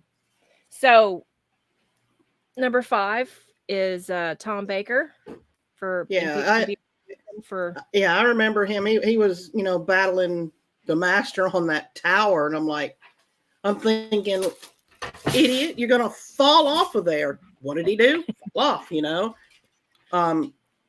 But how they did that regeneration there, look, you see Tom Baker in the 2 frames there, and then he's slowly transforming, and I'm like, what in the world is that? And briefly, it looked like Peter Davidson there. Was this the first regeneration you saw? Because I got into Doctor Who like late in the 80s. And my friend had introduced me, said, hey, there's a show I'm watching on PBS, So, and that was how I got into watching Doctor Who. But, then put it away for a while, and then came back in 2005 when it really started. But I like how after that, you have Peter Davidson, they, back in the TARDIS, and then you get to see this zero room. He had to go to the zero room because he had to go through the regeneration sickness. And I didn't understand it then, but I understood it later on in the series. And that's one of the things that I liked. And I'd like to see them explore that more. This scene, I actually enjoy I like the reprise in the pre-credit sequence of Castrovalva. It's a cold open, and then you do it again. The reason I like that version better than this one, because I like the music in the Castrovalva reprise more than the music they use in the original Agapolis. It seems like it builds to something in that second version. But I've always thought the weirdest thing about this scene is that he's laying there and first of all, my personal opinion is that I don't think he falls. I think he looks down and he sees Adric, Nyssa, and Tegan up down there, and he lets go. Okay. It's like, I don't want to deal with those 3 anymore. So he just kind of lets go. But, and then, so they're laying there, and then the Watcher shows up, and Nyssa says, so he was the Doctor all the time. And I'm sitting there going, how the hell did you come up with that kind of a conclusion that this white being here is the Doctor? I'm going, you have no basis for assuming that, Nyssa. But I'm just kind of funny. Well, Nyssa was a little strange, but no, you're right, Michelle. This is a great scene. Yeah, I remember seeing this. They used to have, and I've talked about this before, BBC America used to play Breakfast with Baker, which on Sundays, which I loved. Mm-hmm. And they would just play all the Tom Baker episodes. And I was able to see this finally. And this is before I'd watched everything all together. And BBC America was awesome back then because they would do things like that, And the great John Steed, who I love because he laughs at every one of my Facebook posts. Has put out another one of the things I've always thought about this. I totally agree. It says when Tom falls from the tower, you have to laugh with how their heads drop so fast. Michelle. So it when he lets go, it cuts to Nyssa, Adric, and Tegan, and they go like this. They're looking up to a tower, as you said, which has got to be about 10 stories tall, and they go like this. It's like unless Tom was on a rocket going down, he wouldn't fall. They missed their 10 stories like that. It would be like yeah, exactly. It's like I'm going, how fast did he fall? Faster than 9.8 meters per second, I guess. To me, it didn't seem like the tower was 10. It's like, oh, come on. To me, the tower didn't seem like it was 10 stories tall. I mean, and it didn't look as it was higher than this, right? But okay, how do you explain this? So the Doctor falls and regenerates after falling not as far as what Jodie Whittaker fell when she fell to Earth, or David Tennant crashing through a glass glass window from a fall from orbit onto a marble floor. Yeah. There you go. But I guess Tom Baker said that had enough. This is all why we love Doctor. Yeah. Well, you've seen those lights up in the top of the whatever towers they are, real high up, and you've seen videos of people getting paid like $100,000 to go change that light bulb. I'm looking at that and I'm like, hell no. No. Oh, I know. Aren't They some of keep those their money. lights? Aren't some of those lights on some of the really tall buildings that just randomly blink? Those are for airplanes, right? Yeah. To guide the planes in. Yeah. So I knew All right. this was coming. Number 4, Sylvester McCoy to Paul Gann, Doctor Who the movie. Yeah, I didn't watch much of Sylvester McCoy, but I do remember this from the Doctor Who movie. You got this, short little guy coming out of the TARDIS, and he gets mugged basically, and shot, and then he's dead. They take him to the hospital, and well, he's not dead. Okay, he's dying, and they try to save his life. And I thought they couldn't do anesthesia on him, Yeah, But- there were and certain things. There were certain things. Yeah. like he can't have aspirin and crazy things like that, and then he wakes up during the surgery and all kinds of crazy things, and he's down in the morgue and wakes up in the morgue, and having had to actually take people to the morgue before when they die in the hospital and everything. It's really, really creepy, because then you have to go, I'll take what's behind door number 1 and see if it's occupied or not to put somebody there. But I like that whole kind of quirkiness You like about the feel that. of it. Yeah, the feel of I that. do part, too. yeah. It And was actually, I will say this, and I will admit this. This is the first Regeneration I'd ever seen. I was watching it, and I didn't know a whole lot about it. I'd seen a little bit of Doctor Who, but I didn't understand any of that Regeneration. So I did not know what the hell was going on. All I was kept asking was, where's Tom Baker? I don't get this at all. So this is the absolutely first Regeneration I ever saw. And I remember thinking it was kind of cool. It kind of intrigued me, because I'm like, okay, here's this guy that comes in the, hospital. He's flying around in this spaceship, and he gets shot, and then he turns into this other guy, which I have to say, as far as the looks concerned, it's quite of improvement. Yeah. So right there already, I'm like, well, maybe this is the show for me. I don't know. But I like the fact that the other guy, I think the guy, he used to be on Mad TV, is in the other room. He's watching Frankenstein or some sort of horror movie on the other screen. Yeah. And then this is going on, and I just think that that's really cool. Just the scene where the lights are over his eyes. I thought that was really good. If I'm not mistaken, they sit up at the same time. It's showing on the screen where he sits up, and he's actually sitting up, and So, but it's a good one. I love Paul. I need to watch this again. Maybe if I watch Doctor Who the movie, I'll feel better. All right. So number 3, Paul McGann to John Hurt, The Night of the Doctor, which is fabulous. One of my favorite lines that Paul says there is make me a warrior. Had to put away the doctor to become a warrior, to go fight evil, and that's what he did. And I wish we could have really had some episodes with the War Doctor. It would have been great, to see. So I like how we go from a healer to somebody who has to do what is necessary, and then eventually he'll come back to being the healer again. Yeah, I like physician, heal thyself. I always love that. Yeah, that's great. Yeah. And it's the idea that again, and Gary said it before, it's Moffat. This is where Moffat canonized the 8th Doctor. Oh, which is, absolutely. I mean, when he ran through the list of his Big Finish companions, my jaw just dropped. It was like, yes.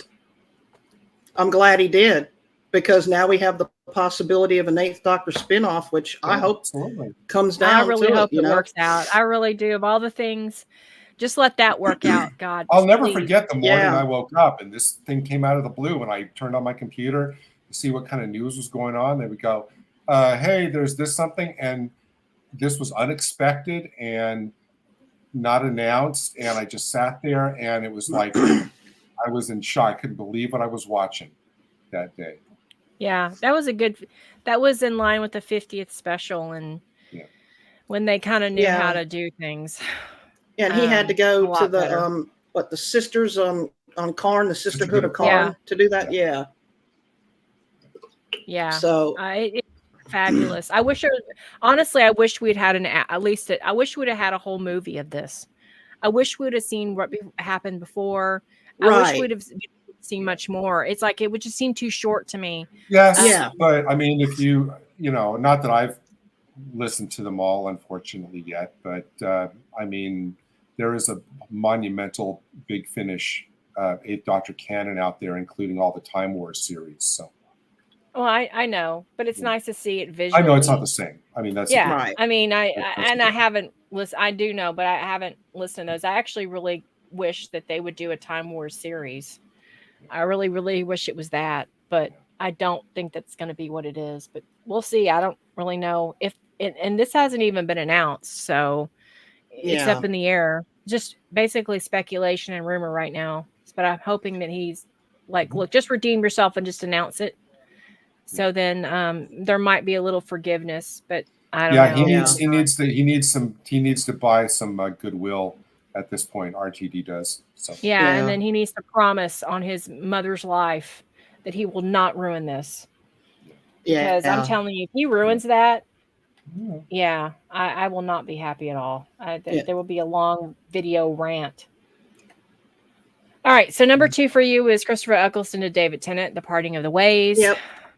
Yep. Where, the Ninth Doctor, has to basically die for Rose, which when I got back into that, I was like, okay, so he's, got to save her life because she did something stupid trying to save his, which I mean, I get, but the way he's joking about it, I might not look the same again. I might have 2 heads, might be an improvement, and how he's kind of joking and trying to tell her in not so many words what's going on, and then here's your famous T-pose.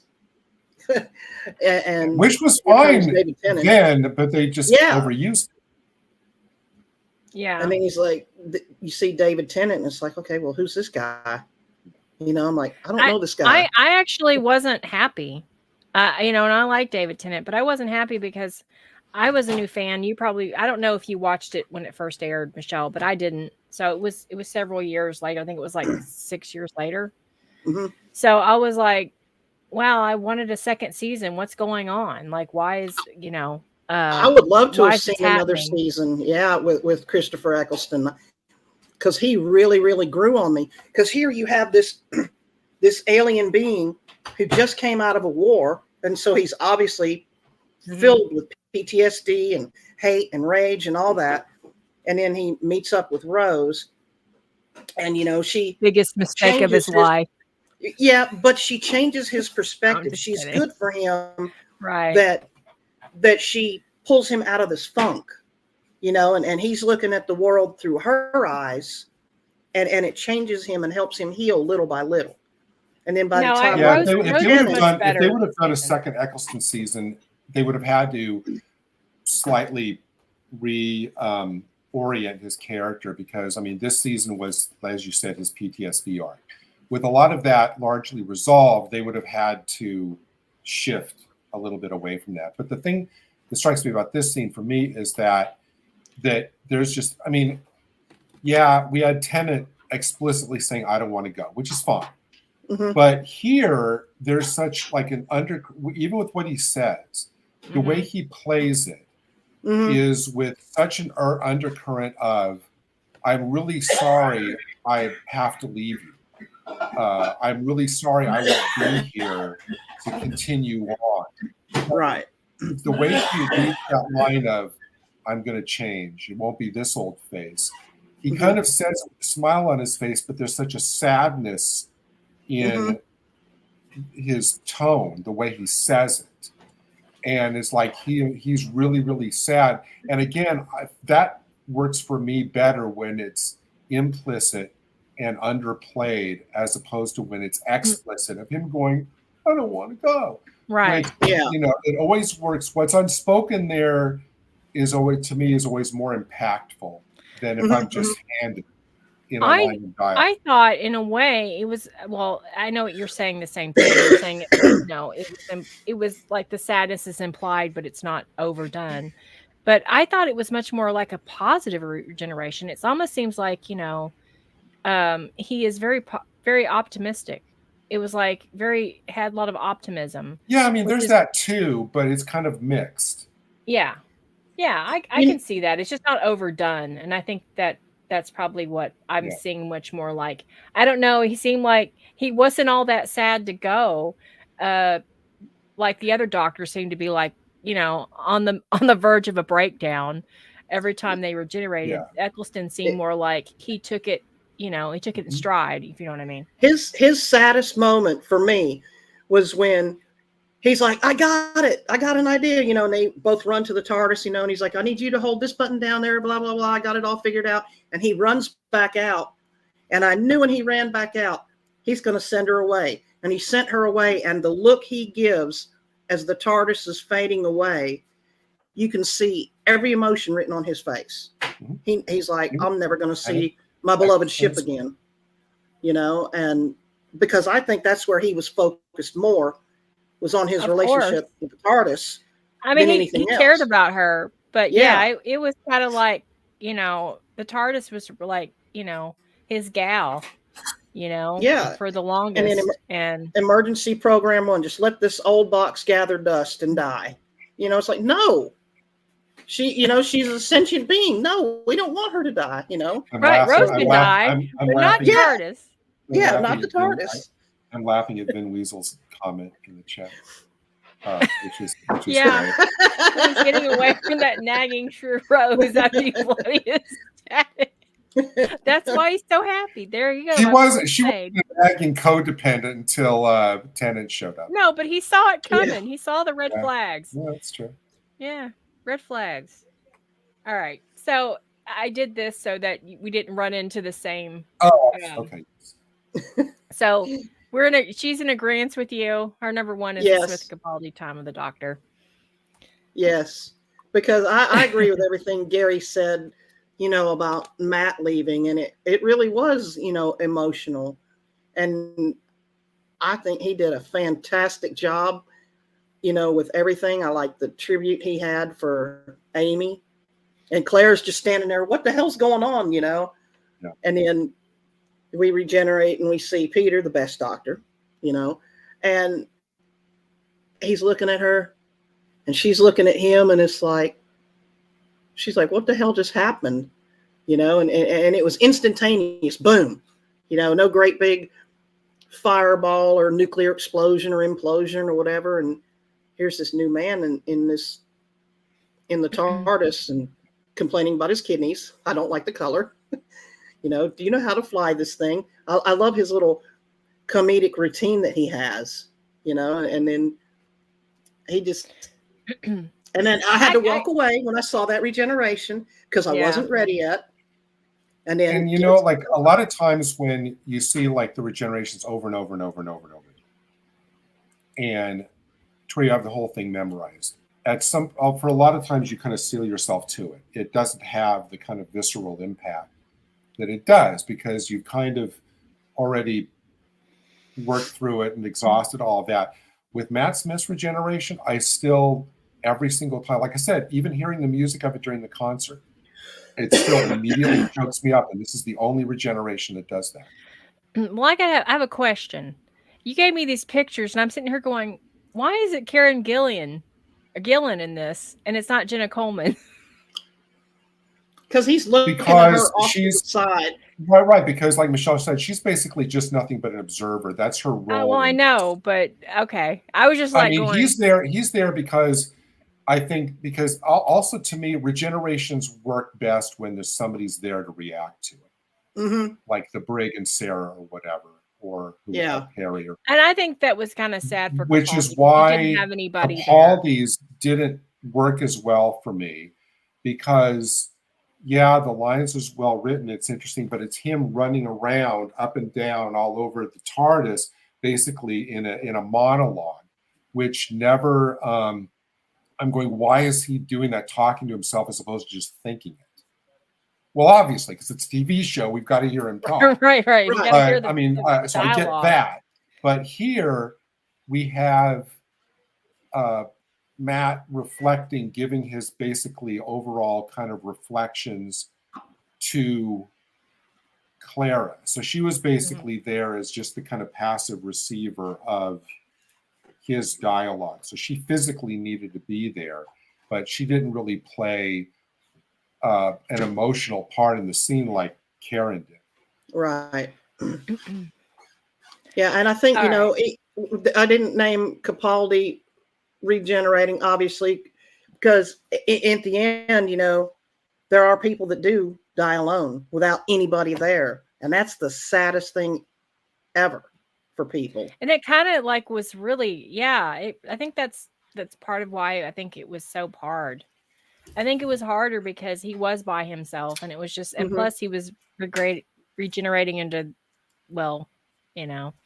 You know, I'm not saying that his regeneration scenes, both of them, weren't well done. I mean, it's Capaldi, of course, but like I said before, I just think Moffat topped himself with this, and there's just no way. No. And I also think that the Capaldi one was kind of rushed. It seemed more rushed. It seemed like, you know, the regeneration was supposed to be you know, the Dr. Falls. Yeah. Well, you know, I think that would have been better. He could have flown apart as atoms at the end of his run, and I'd have been happy. And you've told me before, Andy, how you thought would have been a better last way of if they were to stage the Capaldi. I just think that what they should have done is he should have basically not regenerated. I think they should have, thinking about it now, they should have had Bill like heal him. It heals him and he doesn't have to regenerate. And he just goes off and flies off in the TARDIS in the show. I thought at one point you told me that you thought about. I thought I remember, and forgive me if this is not you, that I'm misremembering, mixing you up with somebody else. But I thought for sure that it was you who told me that his better last line would have been him laying there looking up at something and says, "I thought there'd be stars." Yeah, I did say that, but I think that would be, actually that would have been really great at it. I mean, that really would have, and just black screen, you know, and then you hear that, see the, and you don't know, you know, you don't know if he lives or dies, and it kind of leaves it up. Yeah, I have said that, but either one. But I do think that they should have just ended the show with that. That would have been great, man. That would have been like, you know, like you don't know if he lives or dies, you know. Yeah. And I think that they should have done it like almost like the Adric scene, except better, like where it just goes to black and then it, you know, it holds there. And great. Yeah. So those are all great choices. Yeah. What could have been? Yeah. So sad. This show is just becoming garbage. Going the way again. it is. Yeah. Yeah. Well, it's been garbage, but it's just continuing to be garbage. Yeah. All right. So here's mine, and I'm going to go through these quickly. There's a couple of them that I wanted to throw in here because they're just different regenerations. Some I just actually had kind of forgot that they had generated, but I just wanted to add this one: Mel's to River Song and Let's Kill Hitler. And I personally think this is kind of just a fun episode anyway. Mm-hmm. But I like how this comes about, where she obviously turns into River Song, and as we know her, Alex Kingston. And the fact is that she's basically uses her regenerative energy in very interesting ways. Basically to take a bunch of bullets from a bunch of Nazis. And but I do love the idea that she's using the regenerative energy to basically heal the 11th Doctor. Mm-hmm. And she basically, this is the episode where she uses all her regenerations to do so. So I really did enjoy that. It's not, I said it's not my favorite. It was just something different to throw in here. That's not Doctor, like it's not a Doctor regeneration. But I think those are kind of like fun to talk about. And again, I know this episode is kind of a lot of people don't like it. but I never had a problem with Let's Kill Hitler. I actually quite enjoyed this episode. You know, it's because it's fun, and I don't take all this seriously. So I don't take wonder it all if like a very couple seriously. seasons from now, are we going to get Let's Kill Davros? Well, they already have. I mean, they've already killed him. If it's a character. Well, the new assassination. Davros, I mean. Oh, yeah, they should just go kill him now. 'Cause what's the point? Well, Just go ahead and kill him off. Because really, what's the point? Yeah. You've assassinated his character. But Yeah. I don't know what you guys think. But I know Gary doesn't like this episode. No, it's not that I don't like it. It's just that it's not that. It's more just my general. I have problems with certain aspects of how they treated or how they developed the whole River is Amy and Rory's child bit. That whole Oh, thing, yeah. That's really get more than the specific problems from this. I mean, It's I like- always liked it though that she was at different phases. As you know, she was always either ahead or behind, or you know, there was always No, it's something. fine. I mean, the You titles, know, but but I really thought she was like. This was before I got real tired of River Song. Yeah. This is kind of I when I'm mean, just and like, the title's in questionable taste, but other than that, I have no real problems with. but you don't like the script Let's itself. Kill Hitler title? I think it's I think it's questionable. You know what? I think I like it is because back in our day, but back when they had shows in the 70s and 80s, they always had like a Hitler episode. And it kind of reminds me of that. Like I know they had one in Wonder Woman Well, where like they tried to bring back Hitler. Oh, I thought you said 70s and 80s. I thought, what did Full House ever do a Hitler episode? I don't know. I don't remember. No, but there was always like there's always like something of that. And so when I saw that title and when the Hitler episode they did, even the Hitler episode they did of when they switched Wonder Woman up to the 70s when they were trying to restore Hitler, that was a good episode. That was that's what I mean. Like that's what that reminds me of, and I always like that. Like even Supernatural did one. And by the way, the Doctor didn't kill Hitler, but Dean Winchester killed Hitler. There you go. Yeah. So he tell everybody that too. But they actually were able to bring him back. Like, it was obviously a homage to the Wonder Woman. Yeah, but I always liked it. I always liked that kind of,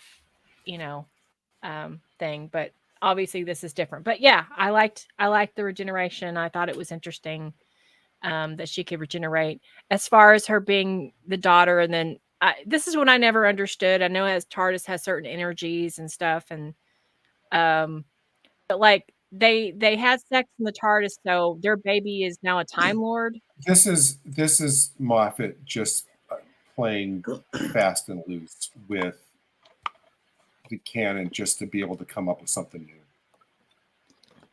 And I get it. It's entertaining. I mean, if you don't think about it too hard, it's entertaining. But I always didn't understand, like, okay, so that's all it took.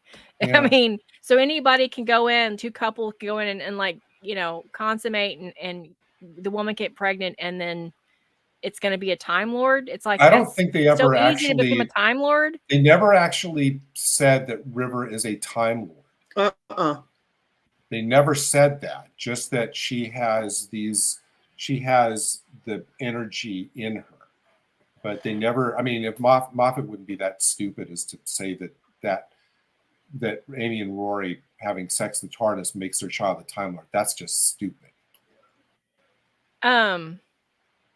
Like I said, I know they maybe not have said that, but that Time Lords regenerate, and that's the only, the only. No, I get it. I think that was him. I think he knew that if he actually tried to explain it, that it would come off just sounding right. Because if I explain it like River Song is a Time Lord, it just sounds weird because it's like she didn't go through all the phases that the Master and the Doctor went through. Like which makes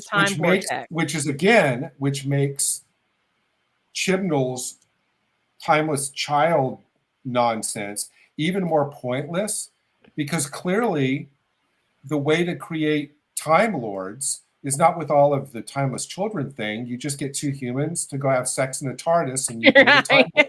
That's It how you sounds make a so Time Lord. skeezy. It sounds so skeezy, Yep. but that's exactly what they were And saying. fun. Easy Yeah, it's and fun. It's much more fun. Yeah.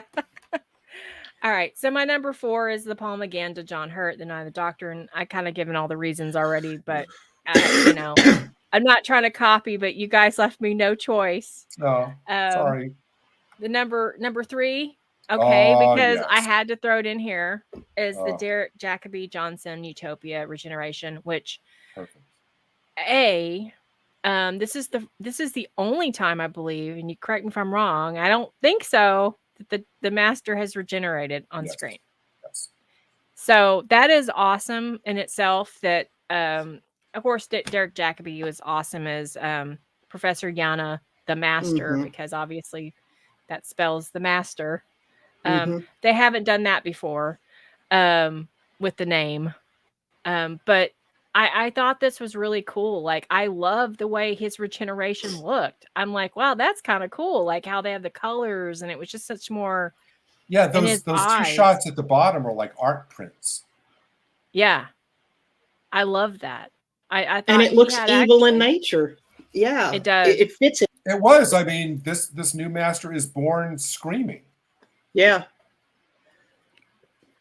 And he didn't stop for like he kept screaming for like the rest of the time. Yeah, this was epic. Yeah, it was. And it was like I remember, like, again, being a new fan, seeing this for the first time and being immersed when in it, and not really understanding, but going back as a fan now, I see the importance of, wow, this is a big thing. You're bringing the Master back. And I'm sure for fans that were like long-term fans, this was like an epic moment. And I'm sure a lot of people were really like shocked and happy at the same time that they're bringing back an iconic character back. I do wish Derek Jacobi could have been for a season, though. That would have been the way I would have improved this season. Now, clearly, Derek Jacobi probably on any given day has 20 different offers of acting jobs. Yeah, absolutely.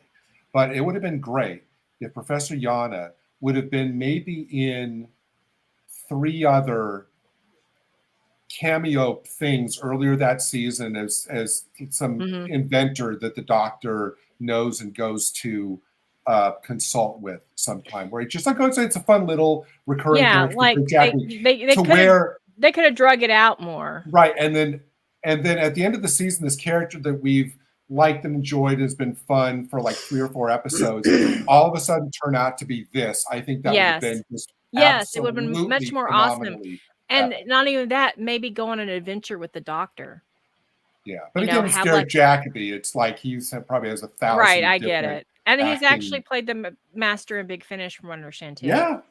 So but for the amount of time that we had him for was great.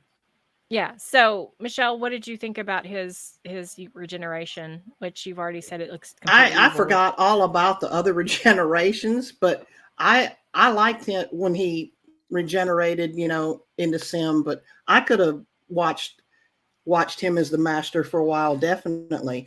And I have a question. He had a fob watch and his essence was in the fob watch. I guess he ran away during the Time War. Well, if the fob watch is whispering to him, wouldn't Tennant's Doctor, the 10th Doctor, have maybe heard that or felt that if they're all telepathic? Why was that never addressed?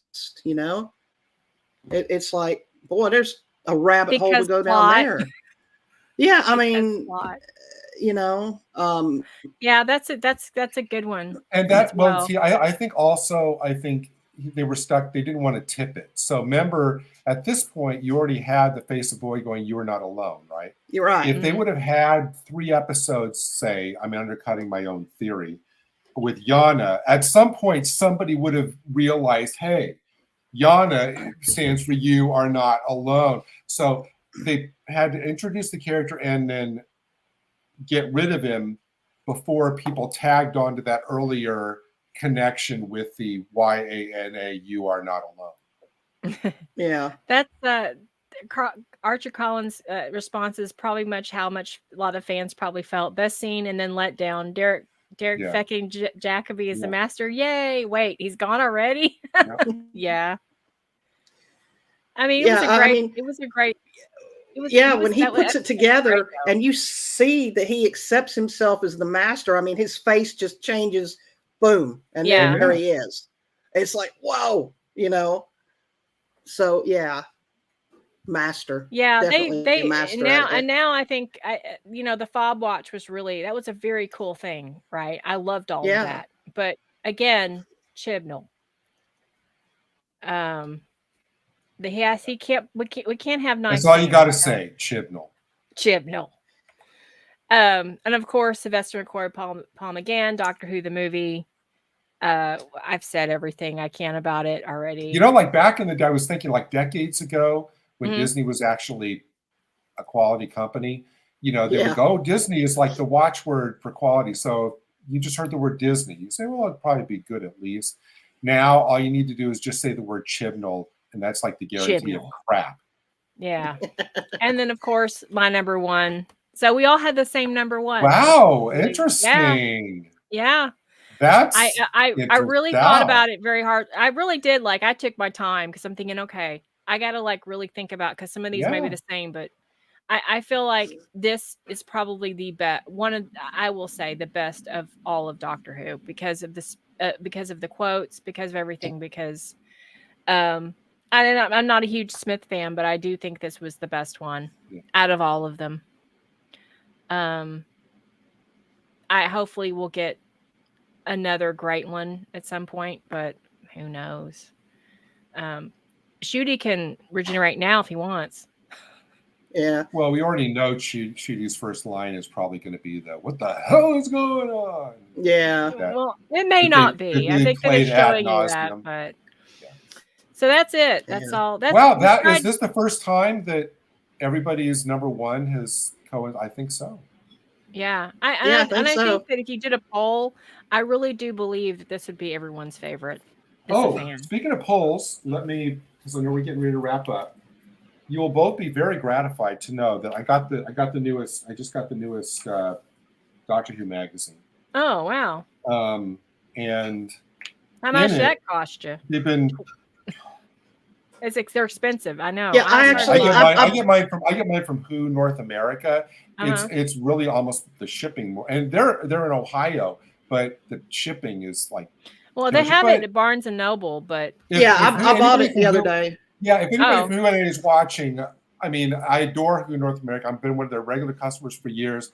I get it because like Barnes and Noble or whatever will get this like in 3 months. It's like there's such a delay. Got it. But the reason I brought this up is because they've been running this month by month 60th anniversary poll of like, here's all the first Doctor stories, or first and second, and the third and fourth, and little mini polls within that. And then they've collated everything into a 60th anniversary poll to find out what is officially the magazine reader's favorite story from the entire 60 years. And you will both be gratified to know. And normally it's either Genesis or Caves. I mean, in the last 20 years, it's either Genesis or Caves. Day of the Doctor's been occasionally when they've done it. One of those three has been. But for the 60th anniversary year-long poll, the number one story of Doctor Who readers for the last 60 years, the number one is Heaven Sent. Oh, yes. And the number two is World Enough and Time in the Doctor Falls. Yes. So I finally, thought, wow, they're finally Capaldi, right. And I think the top two spots. Yeah, and I think the reason for that is people are going back and realizing how brilliant it was, and they're not caught up in all the, Doctor Who's not this anymore, or whatever. They're going back and realizing some of those two. Actually, I have to say, I think Heaven Sent and is it World Enough in Time that got it?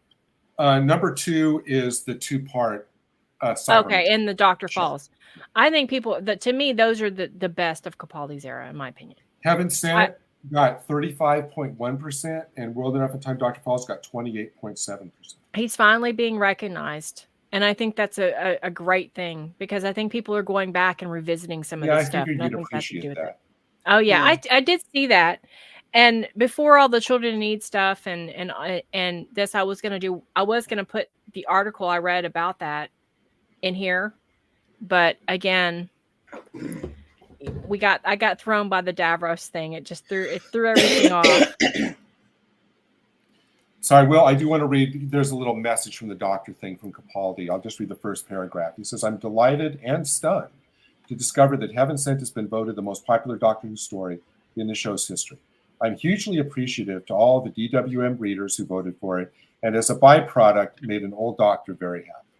Yay. So that's nice. Yeah. Finally, I think all Capaldi wanted is just to be appreciated, and he wasn't. And it's nice when the fans, make up for the BBC and all the other twats that we're dealing with right now, because, and right now I'm like, I understand that there's a definitely possibility he probably won't be in the 60th. There's been rumors, but if he's not, I think he's better off staying away from Doctor Who, to be honest, right now. Yeah. So, but, so what are you guys going to watch to kind of get your mind off of this? Because I need something to, I'm probably going to go watch. Are you talking like non-Doctor Who?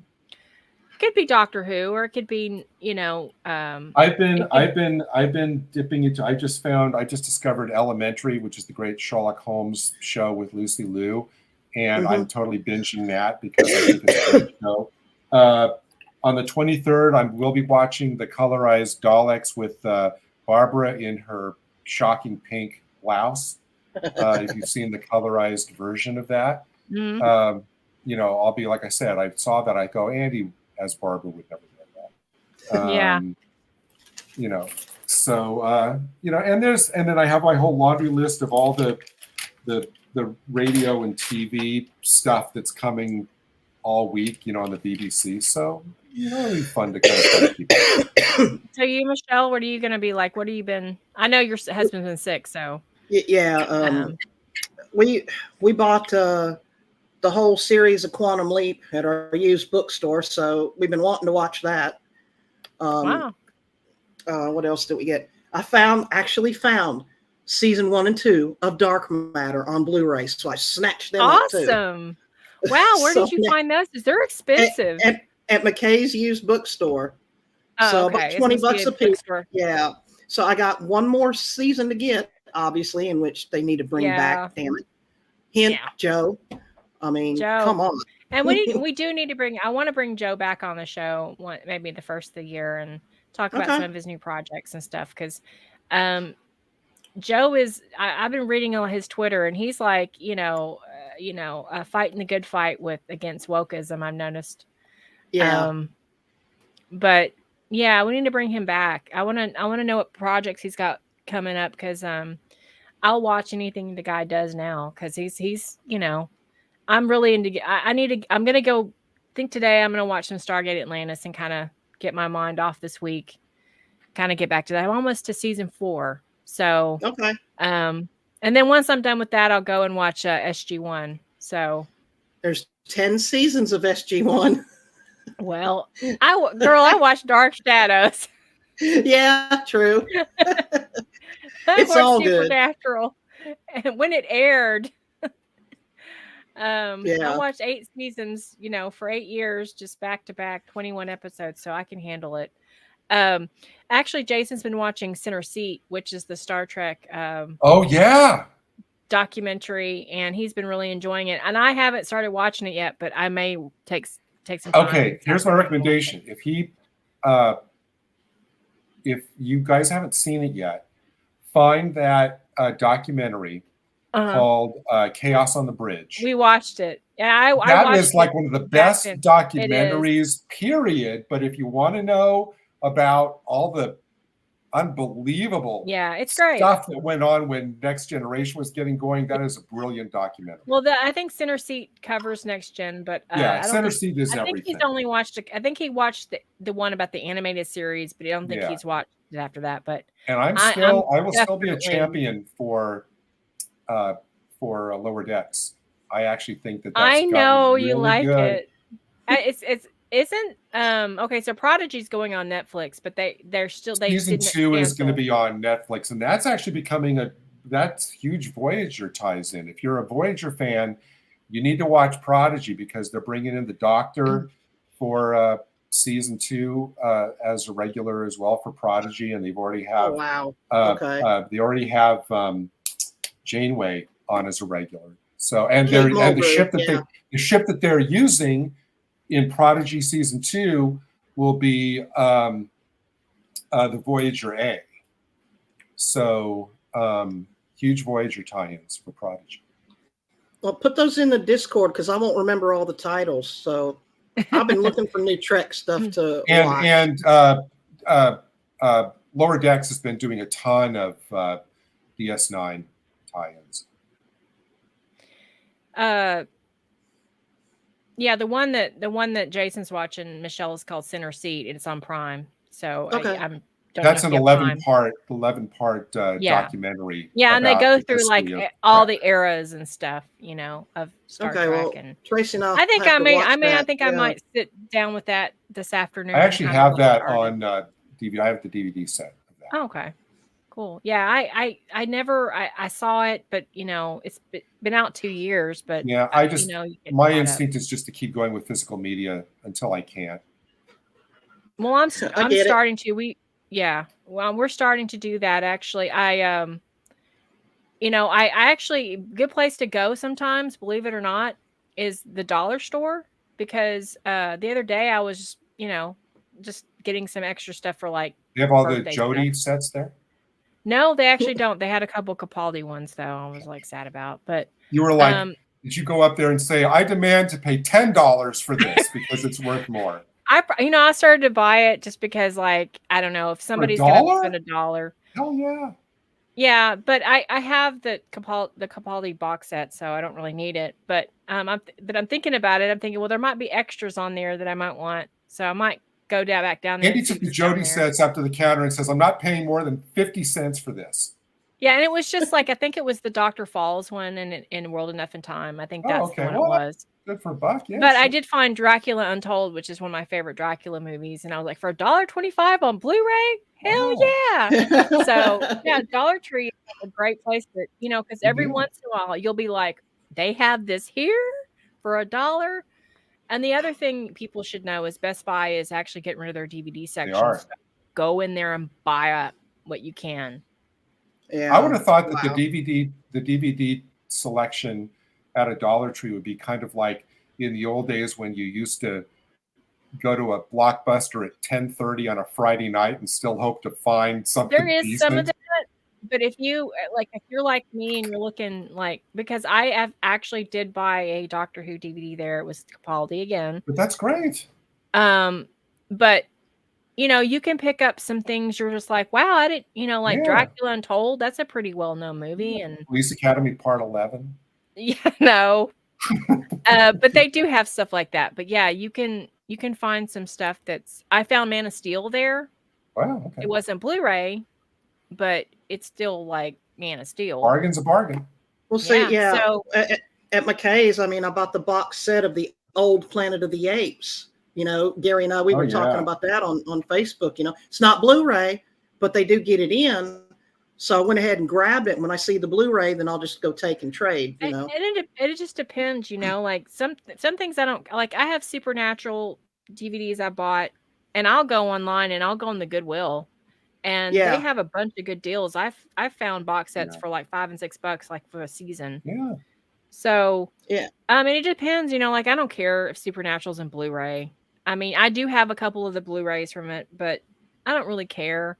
It just depends. There's some things I do want on Blu-ray and some things I don't. Right. But yeah, our collection's getting quite big now, so I'm gonna have to buy some more shelving.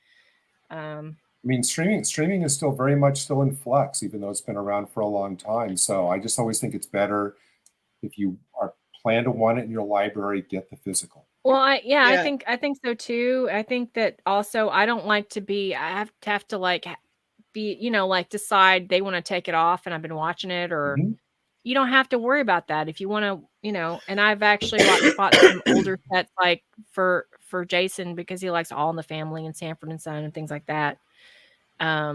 Because at some point they will not show those anymore. They Every want- month, I always see an article that comes across my feed that says, "Here's all the shows leaving Netflix this month," Yeah. or "Here's all the shows leaving Hulu this month." Every month, so you can't always depend on it. Yeah. I'm almost done with mine.